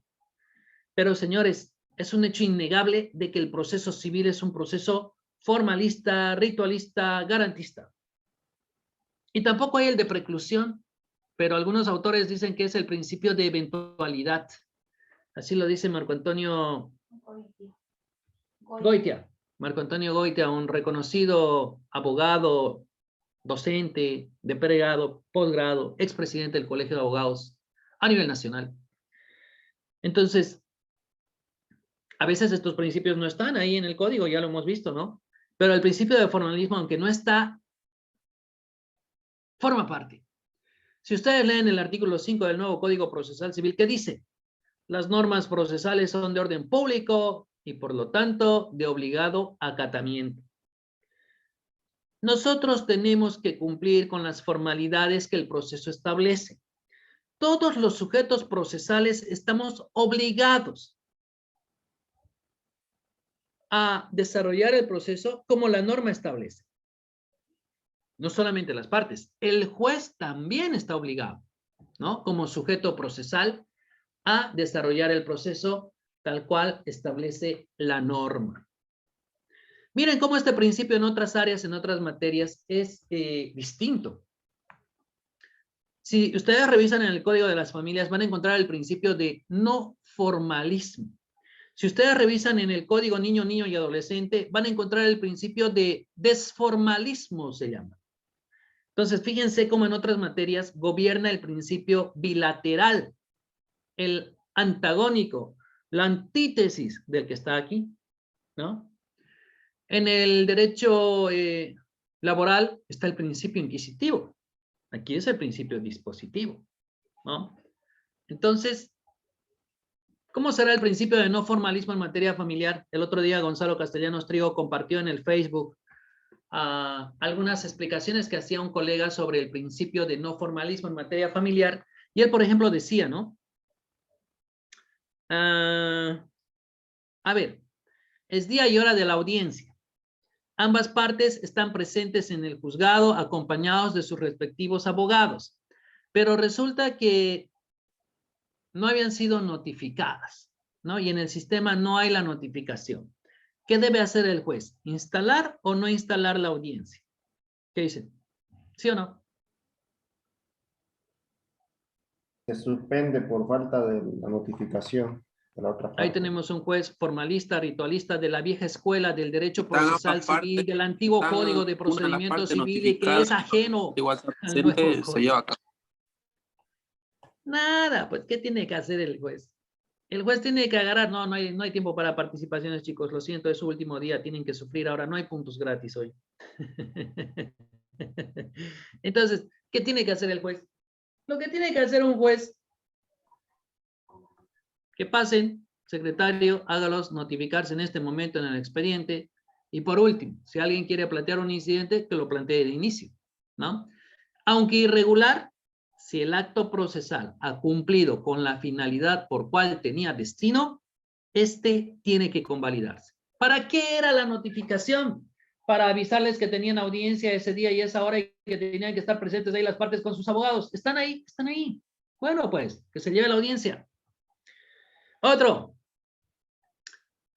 ¿Cuántos abogados necesitamos para llevar adelante un proceso de divorcio donde, 1, ambos cónyuges están de mutuo acuerdo? 2, hay un acuerdo previo regulador. Ya han firmado cosas de división y partición, guarda de los niños, asistencia familiar y horas de visita y saca. ¿Cuántos abogados necesitamos para un proceso de divorcio vía judicial? Bueno, si ya tiene... No se necesitarían, pues, doctor, solamente necesitan que el juez homologue ese acuerdo al cual han llegado. Pero necesitamos sí o sí uno, pues querida, no podemos ir tampoco así llevando en la mano el acuerdo. Además que estamos haciendo el proceso de divorcio, ¿no? Pero con uno solo para ambas partes. Si ya están de acuerdo. ¡Claro! Sí. ¿No? Eso es lo que decía el amigo de Gonzalo Castellanos Trigo. Y yo soy probón, pues a mí me gusta probar. Y un día tenía un caso similar y le digo a los esposos, ya que están de mutuo acuerdo, no quieren intentar que yo lleve solo el proceso, puede que no salga, como puede que no, y por último, no sé, pues su esposa que contrate otro abogado. Entonces me dicen, sí, ¿por qué no intente, doctor? No pasa nada. Entonces voy presentando los memoriales y cuando voy a ventanilla del juzgado me dice, ¿no? La funcionaria, ¿cómo está? Buen día, doctor. ¿De parte de quién viene? De las dos partes, le digo. ¿Cómo? Sí, le digo. En aplicación del principio de no formalismo, le digo. Saltó de su asiento, se fue donde la secretaria saltó de su asiento, se fue donde el juez, me tuvieron 45 minutos ahí parados, todo para que me saquen dos resoluciones, una que ya estaba y otra que la sacaron sobre el pucho, donde el juez me llama severamente la atención porque estoy quebrantando la ética en el ejercicio de la profesión, porque yo no puedo patrocinar a ambas partes, y estuvo así, como dice Eduardo Palomo, así, de remitir obrados al Ministerio Público. Y yo dije, qué raro, habré cometido un delito, dije. Y qué raro, si he cometido un delito, pues ellos eran mis cómplices, porque ya habían proveído memoriales anteriores donde yo ya firmaba por cada uno por cuerda separada. Entonces el juez finalmente fijó día y hora de audiencia y dijo que la esposa tiene que presentarse con su abogado propio, no él mismo, ¿no? Y bueno, lo intentamos, lo debatimos. ¿En qué queda entonces el principio de no formalismo? Yo les pregunto a ustedes, y miren, analicen y comparen. ¿Cuántos abogados se necesitan para hacer el proceso de divorcio vía notarial? Solamente es uno, ¿no? Y entonces, ¿cuál es el problema? ¿Por qué vía notarial se puede con un abogado y por qué vía judicial no se puede? Si en vía judicial teníamos el acuerdo previo, teníamos acuerdo de división, teníamos acuerdo de asistencia familiar, de guarda, de hora de visita, teníamos todo. Y estaban yendo los dos de mutuo acuerdo, ¿no? Es casi como una conciliación, ¿no? Creo. Pero técnicamente sí, pues, pero ahí está, ¿no? Ahí está, una cosa es la doctrina y otra cosa es la realidad a veces, ¿no? Alguna vez hemos estado en conferencias nacionales con el doctor Félix Paz Espinosa, uno de los grandes reconocidos doctrinarios en materia familiar, en materia de sucesiones y juez en la actualidad. Y él desarrollaba, me acuerdo, yo lo escuché, tenía tiempo más bien ese día para escuchar su exposición. Él desarrollaba el principio de formalismo y él decía, no, el principio de formalismo está en materia familiar. Nosotros no podemos decir que el proceso familiar no es formalista y decía, ¿no? Y ya cuando me tocó a mí nada, pues yo meta a hablar de que el principio es no formalismo y que los jueces tienen que comprender que este es otro código, esta es otra materia, ¿no? Esto no es materia civil, chicos, hablando de familia, ¿no? Hay otras cosas que están en juego, no está en juego un tema objetivo patrimonial. Aquí está en juego obligaciones morales y sociales. En materia familiar se habla del amor. ¿Ah? Entonces es distinto, no es lo mismo, es otra materia distinta. Y los antiguos jueces pecan de formalistas y ritualistas porque ¿cómo se hacían los procesos de divorcio, asistencia familiar? En base al antiguo Código de Procedimiento Civil y luego la Ley de Abreviación Procesal Civil y Asistencia Familiar. Civil, ¿no? Procedimiento civil para el proceso de divorcio, para la nulidad del matrimonio, anulabilidad del matrimonio. En cambio, ahora tenemos un nuevo Código de las Familias y el proceso familiar que denota una bifurcación y una separación total de la materia familiar. No total, nunca va a ser total, porque no se olviden que la madre es el derecho civil. Y ahora los nuevos jueces en materia familiar ya pecan de que no manejan bien la materia civil ni la materia procesal civil y apenas manejan y conocen la materia familiar y procesal familiar, que tiene muchos vacíos, obscuridades, contradicciones, falencias, porque es una norma nueva que recién se está desarrollando. Es como hablar de un niño de 5 años versus un niño de más de 40 años, o incluso desde que apareció el Código de Procederes de Santa Cruz, 1800, ¿cuánto? 32 tal vez, no me acuerdo, ¿no? Entonces, ahora ese es el problema. Cuando el juez de familia es muy viejito, ese es un juez con la vieja escuela, formalista y ritualista. Cuando el juez de familia es joven, es un juez sin escuela vieja, pero recién está aprendiendo a la nueva escuela, ¿no? Pero le faltan cosas, pues. Yo estoy al medio, les puedo decir, y tengo de los dos lados. ¿Ah? Mi suerte. Bien. Otra, es día de la audiencia. Ahí está el esposo y la esposa. Yo soy abogado del esposo, este es caso de la vida real. Y cuando me acerco a la esposa le digo, ¿cómo está señora Cristina? Buenas tardes. Y su abogado le digo, no, no tengo, me dice. Caramba. A ver, vamos a ver qué dice el juez. Y era uno de esos casos donde tenían ya acuerdo previo, asistencia familiar, guarda, todo. Entramos donde el juez instala la audiencia y me mira a mí y me dice, ¿no? Consulto al abogado de la parte demandante si tiene algún impedimento en que el suscrito juzgador desarrolle la audiencia sin la presencia de la parte contraria de su abogado de la parte contraria. Yo lo miro y le digo, ¿es a mí? Gracias, señor juez, con el uso de la palabra le digo, no tengo ningún inconveniente en que desarrolle la audiencia. Es más, si quiere me retiro para que estén en igualdad total. Y el juez me dice, no, tranquilo, doctor, no es necesario. Usted quédese ahí tranquilo. Bien, preguntamos a las partes, ¿quieren divorciarse? Sí, dijo el uno, sí, dijo la otra. Muy bien, sentencia. Listo. Se acabó. Así de simple y sencillo. Bueno, vamos al siguiente principio. Bueno, con este terminamos en realidad. El principio de formalismo es uno de los principios que hoy en día tiene que ser utilizado y empleado de una forma un poco más elástica, de una forma un poco más flexible. No tenemos que ser extremadamente ritualistas ni formalistas, ni tampoco irnos al otro extremo. Evidentemente hay actos procesales que están establecidos de forma potestativa o facultativa para las partes. ¿Qué quiero decir con esto? El artículo 368, audiencia complementaria, establece que las partes tendrán 10 minutos para los alegatos finales. No sé, pues de repente tenemos un acuerdo con la parte contraria de que no queremos hacer alegatos, uno porque es tarde, otro porque estamos cansados y otro porque ya sabemos cómo va a terminar esto. Entonces, cuando el juez dice alegatos, porque así dice el código, uno de nosotros dirá con la palabra, señor juez, comentarle a su autoridad que hemos decidido con la parte contraria que no vamos a formular alegatos, así que estamos a la espera de la sentencia en su parte resolutiva. Y el juez dirá, parte contraria, ¿es así? Con la palabra, señor juez, sí, así es, como manifiesta el colega de la parte contraria. Ok, perfecto, saltamos los alegatos. Sentencia. Eso sí se puede, ¿sí? Porque estamos desistiendo de una facultad procesal potestativa y facultativa. Esta es una clasificación de los procesos que no les voy a preguntar, así que esto no estudien, porque es un poco de historia y porque esta clasificación de procesos que están aquí ya la hemos desarrollado en una de nuestras clases completito, ¿no? Doctor, una pregunta. Sí. Adelante. Sobre referencia al examen para el día de mañana. ¿Será que mañana también, como yo creo que me va a dar preguntas, doctor, en el examen y como todo examen, ¿no?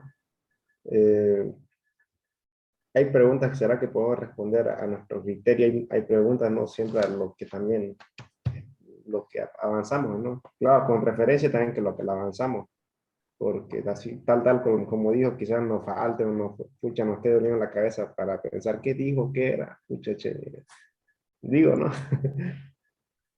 ¿Será? Qué exagerado, ni que tuviésemos avanzado tanto en estos escasos 9 clases, y eso con la clase de trabajo práctico, son 8 clases, creo, pero... No sé cómo usted se da el tiempo para avanzar harto, la verdad, sabemos avanzado harto, uno revisa sus apuntes y miércoles.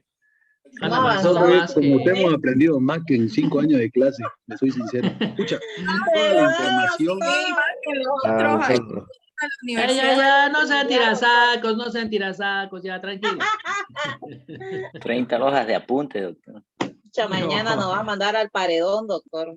Tanto que todos los días nos dice ahí que nos vamos a aplazar, que solo pasa el 51%.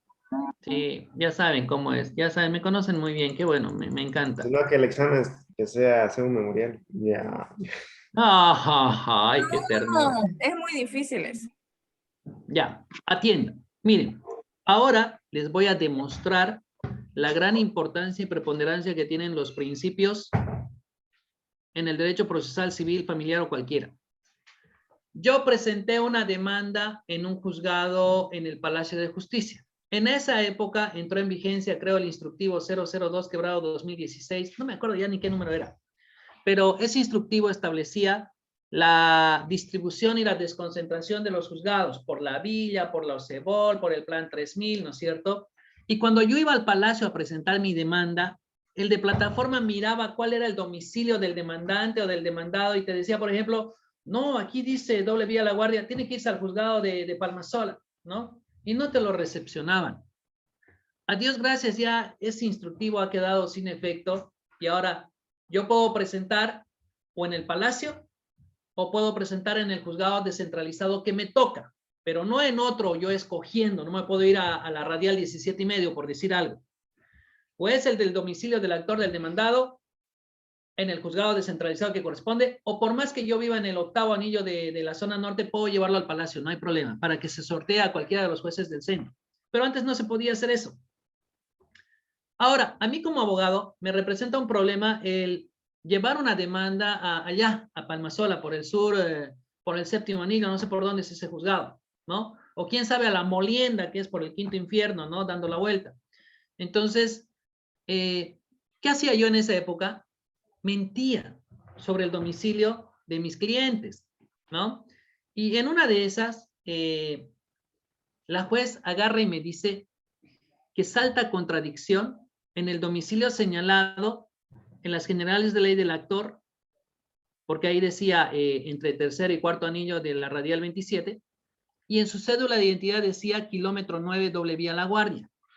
Y al ser el domicilio indeterminado y habiendo incertidumbre del domicilio del actor, ofíciese al Ceresi y al CEGIP para ver cuáles son los domicilios del actor, ni siquiera del demandado, ¿no? Ese día que salió eso, vieran cómo me hervía la sangre, porque dije, ¿qué juez más ritualista, más formalista, hijo de su...? Y fíjense, ¿cómo es este proceso? Mi clienta vive en Londres, en Inglaterra, ¿ya? Y su hermano vive acá en Santa Cruz de la Sierra. Ella era casada acá en Santa Cruz y, claro, quería divorciarse de su actual pareja. Entonces le ha mandado un poder a su hermano, que vive en Santa Cruz, desde Londres, y con eso presentamos la demanda. Fíjense, aquí está el formato de demanda, este es un memorial antiguo, ¿no? Y fíjense cómo le pongo aquí que el domicilio de él es en radial 27, entre 3º y 4º anillo, calle 4, sin número. Ahí va la demanda, el apersonamiento, la fundamentación fáctica, el fundamento legal, el petitorio, el exergo, las generales de ley del demandado, los honorarios profesionales, una asistencia familiar provisional, honorarios, domicilio procesal, y bueno, miren, era del 12 de enero del año 2017. Entonces, cuando la juez me observa la demanda, evidentemente yo me había olvidado presentar una fotocopia de la cédula de identidad de Elena, la cédula de identidad boliviana que tenía Elena, la que vive en Londres. Y también me observa la demanda porque me dice, como hay incertidumbre sobre el domicilio del demandante, del apoderado, del hermano de Elena acá en Santa Cruz, ofíciese al Ceresi y al CEGIP, ¿no? Salta contradicción entre lo señalado en el memorial de demanda y la fotocopia de la cédula de identidad de Daniel, ¿no? Entonces, me dio una rabia, pero no tienen idea, e hice el siguiente memorial. Ah, bueno, esto lo descargamos de Google, sacamos una captura, lo llevamos a Paint, ahí estaba el domicilio de nuestro cliente, supuestamente, radial 27, calle 4, ¿no? Aquí está el domicilio de la hermana Elena en Londres, ¿no? En Inglaterra, que igual lo sacamos pues de internet y lo ponemos a Paint, le hacemos el círculo, la flechita y lo imprimimos a full color. Y aquí viene el memorial. Cumple el observado, aclara y pide, admisión de demanda, otro sí. Daniel, en representación de mi hermana Elena, dentro del pretendido proceso extraordinario de divorcio incoado contra Luis, ante usted con las debidas consideraciones de respeto digo. Cumple el observado, aclara y pide admisión de demanda. A fojas 1 útil, tengo bien en adjuntar la copia simple de la cédula de identidad de mi hermana, cumpliendo de esta manera con parte de su proveído de fecha 25 de enero de 2017. Por otra parte, pese a que en el memorial de demanda se consigna el domicilio de mi hermana en Londres, Inglaterra, esperemos que su autoridad no se le ocurra traer a colación la contradicción que hay entre lo que figura en la cédula de identidad y lo escrito en el memorial de demanda. Note su probidad que en la cédula de identidad está consignado como domicilio residente de Yapacaní, el de mi hermana. Esperemos que no se le ocurra oficiar al exterior a las oficinas homólogas en Inglaterra del CEGIP y del Ceresi. Señor juez, el poder viene del exterior, en obrados cursa testimonio de la protocolización del poder realizada en el exterior. O sea, sarcasmo a todo nivel, ¿no? Como en la cédula de identidad del hermano de Daniel decía que vivía en el kilómetro 9 al sur y él puso que era en la radial 27, entre tercer y cuarto anillo, y el juez nos observó.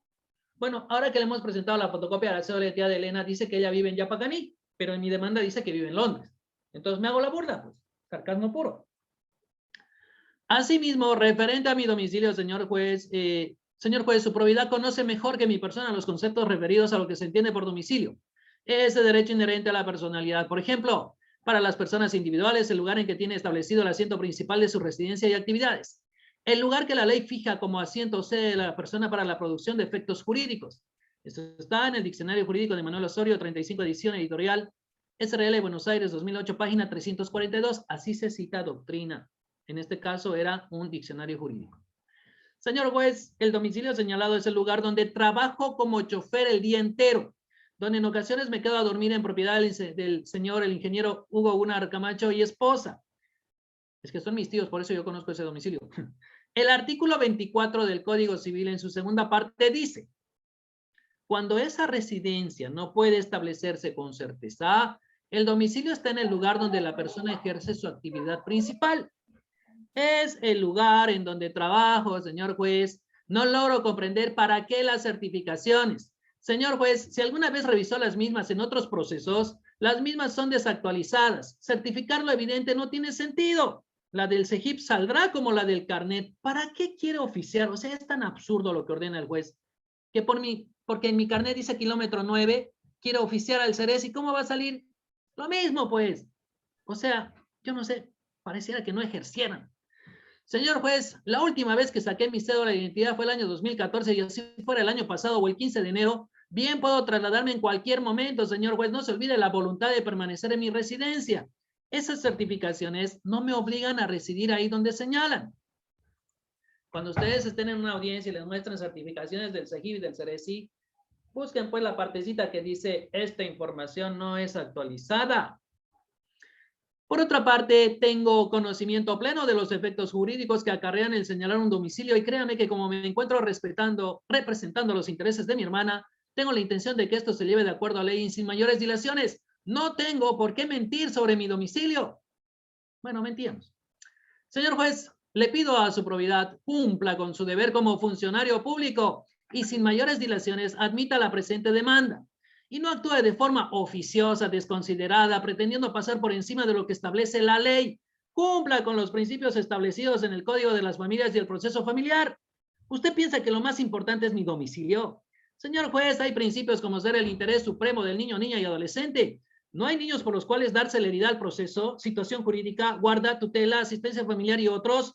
Principios como el de no formalismo, impulso procesal que a su vez conlleva celeridad, economía.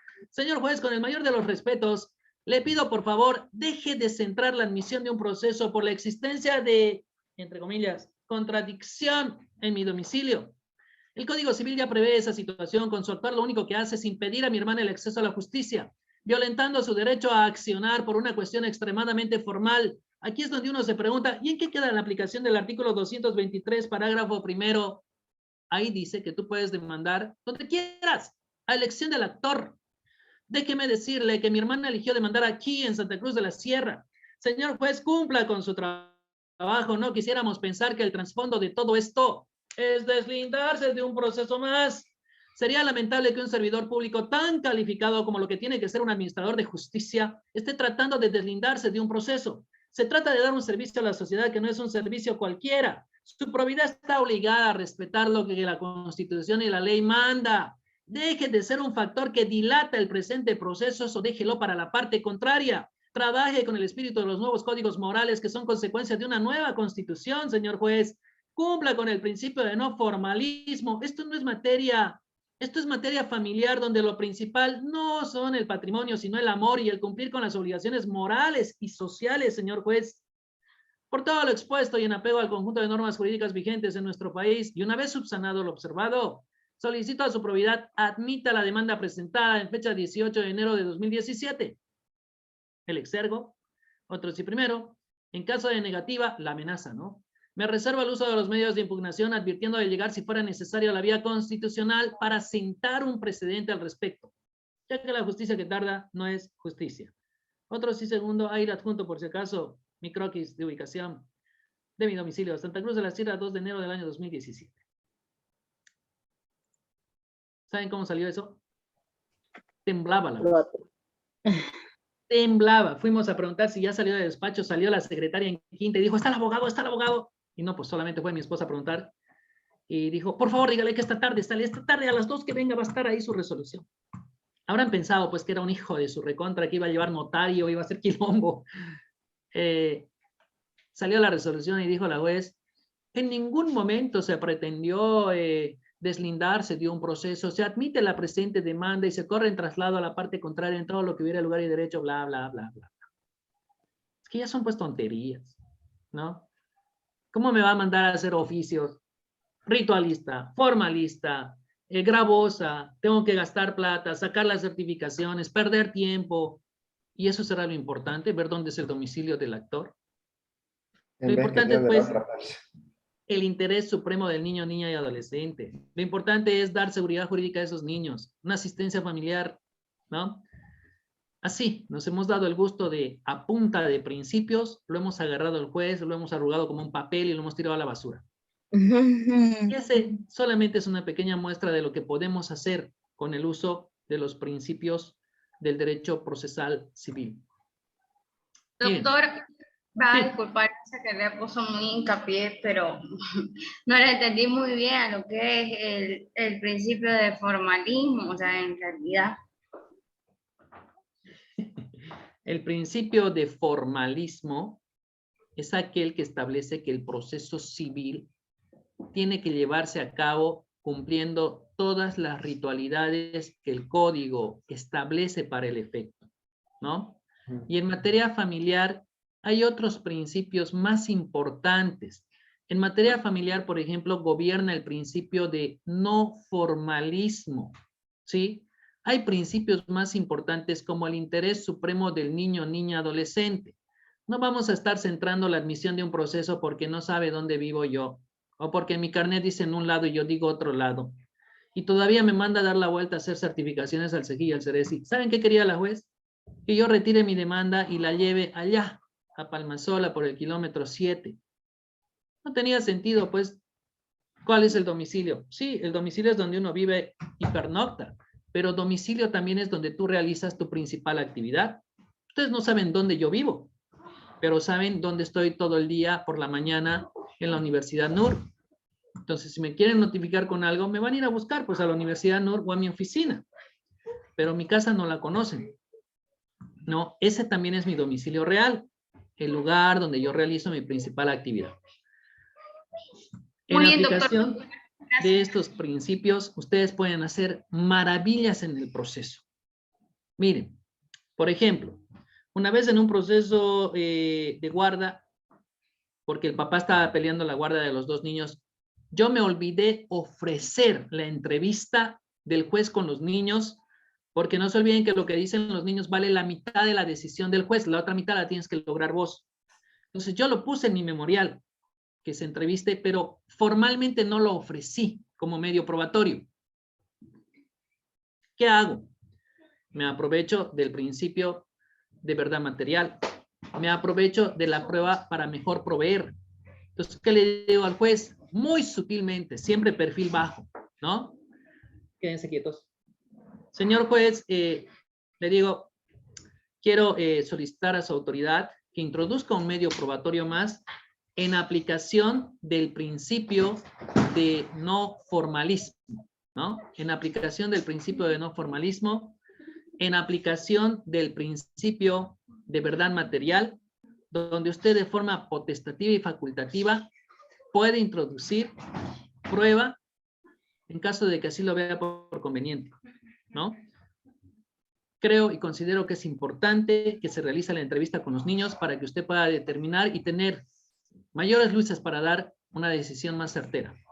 La parte contraria, cuando corrió en traslado el juez, agarró y dijo, no, que esto es una aberración, que la prueba se pide con la demanda y y no en cualquier momento, ¿no es cierto? Pero la juez dijo, no, lo vamos a hacer. ¿Cómo puedes contrarrestar esa solicitud a punta de principios? Usando más principios, ¿no? ¿Qué pasa cuando la parte contraria trata, dizque en uso del principio de verdad material, ofrecer un medio probatorio de forma tardía? ¿Cómo contestarían a eso? ¿Cómo se opondrían? ¿Qué dirían?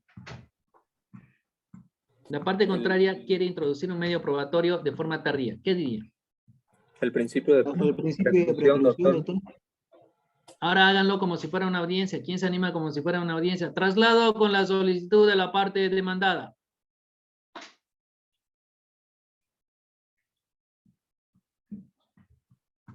No se animan, ¿eh? Deberían animarse, pues, si estamos aquí. Gracias, señor juez, con el uso de la palabra.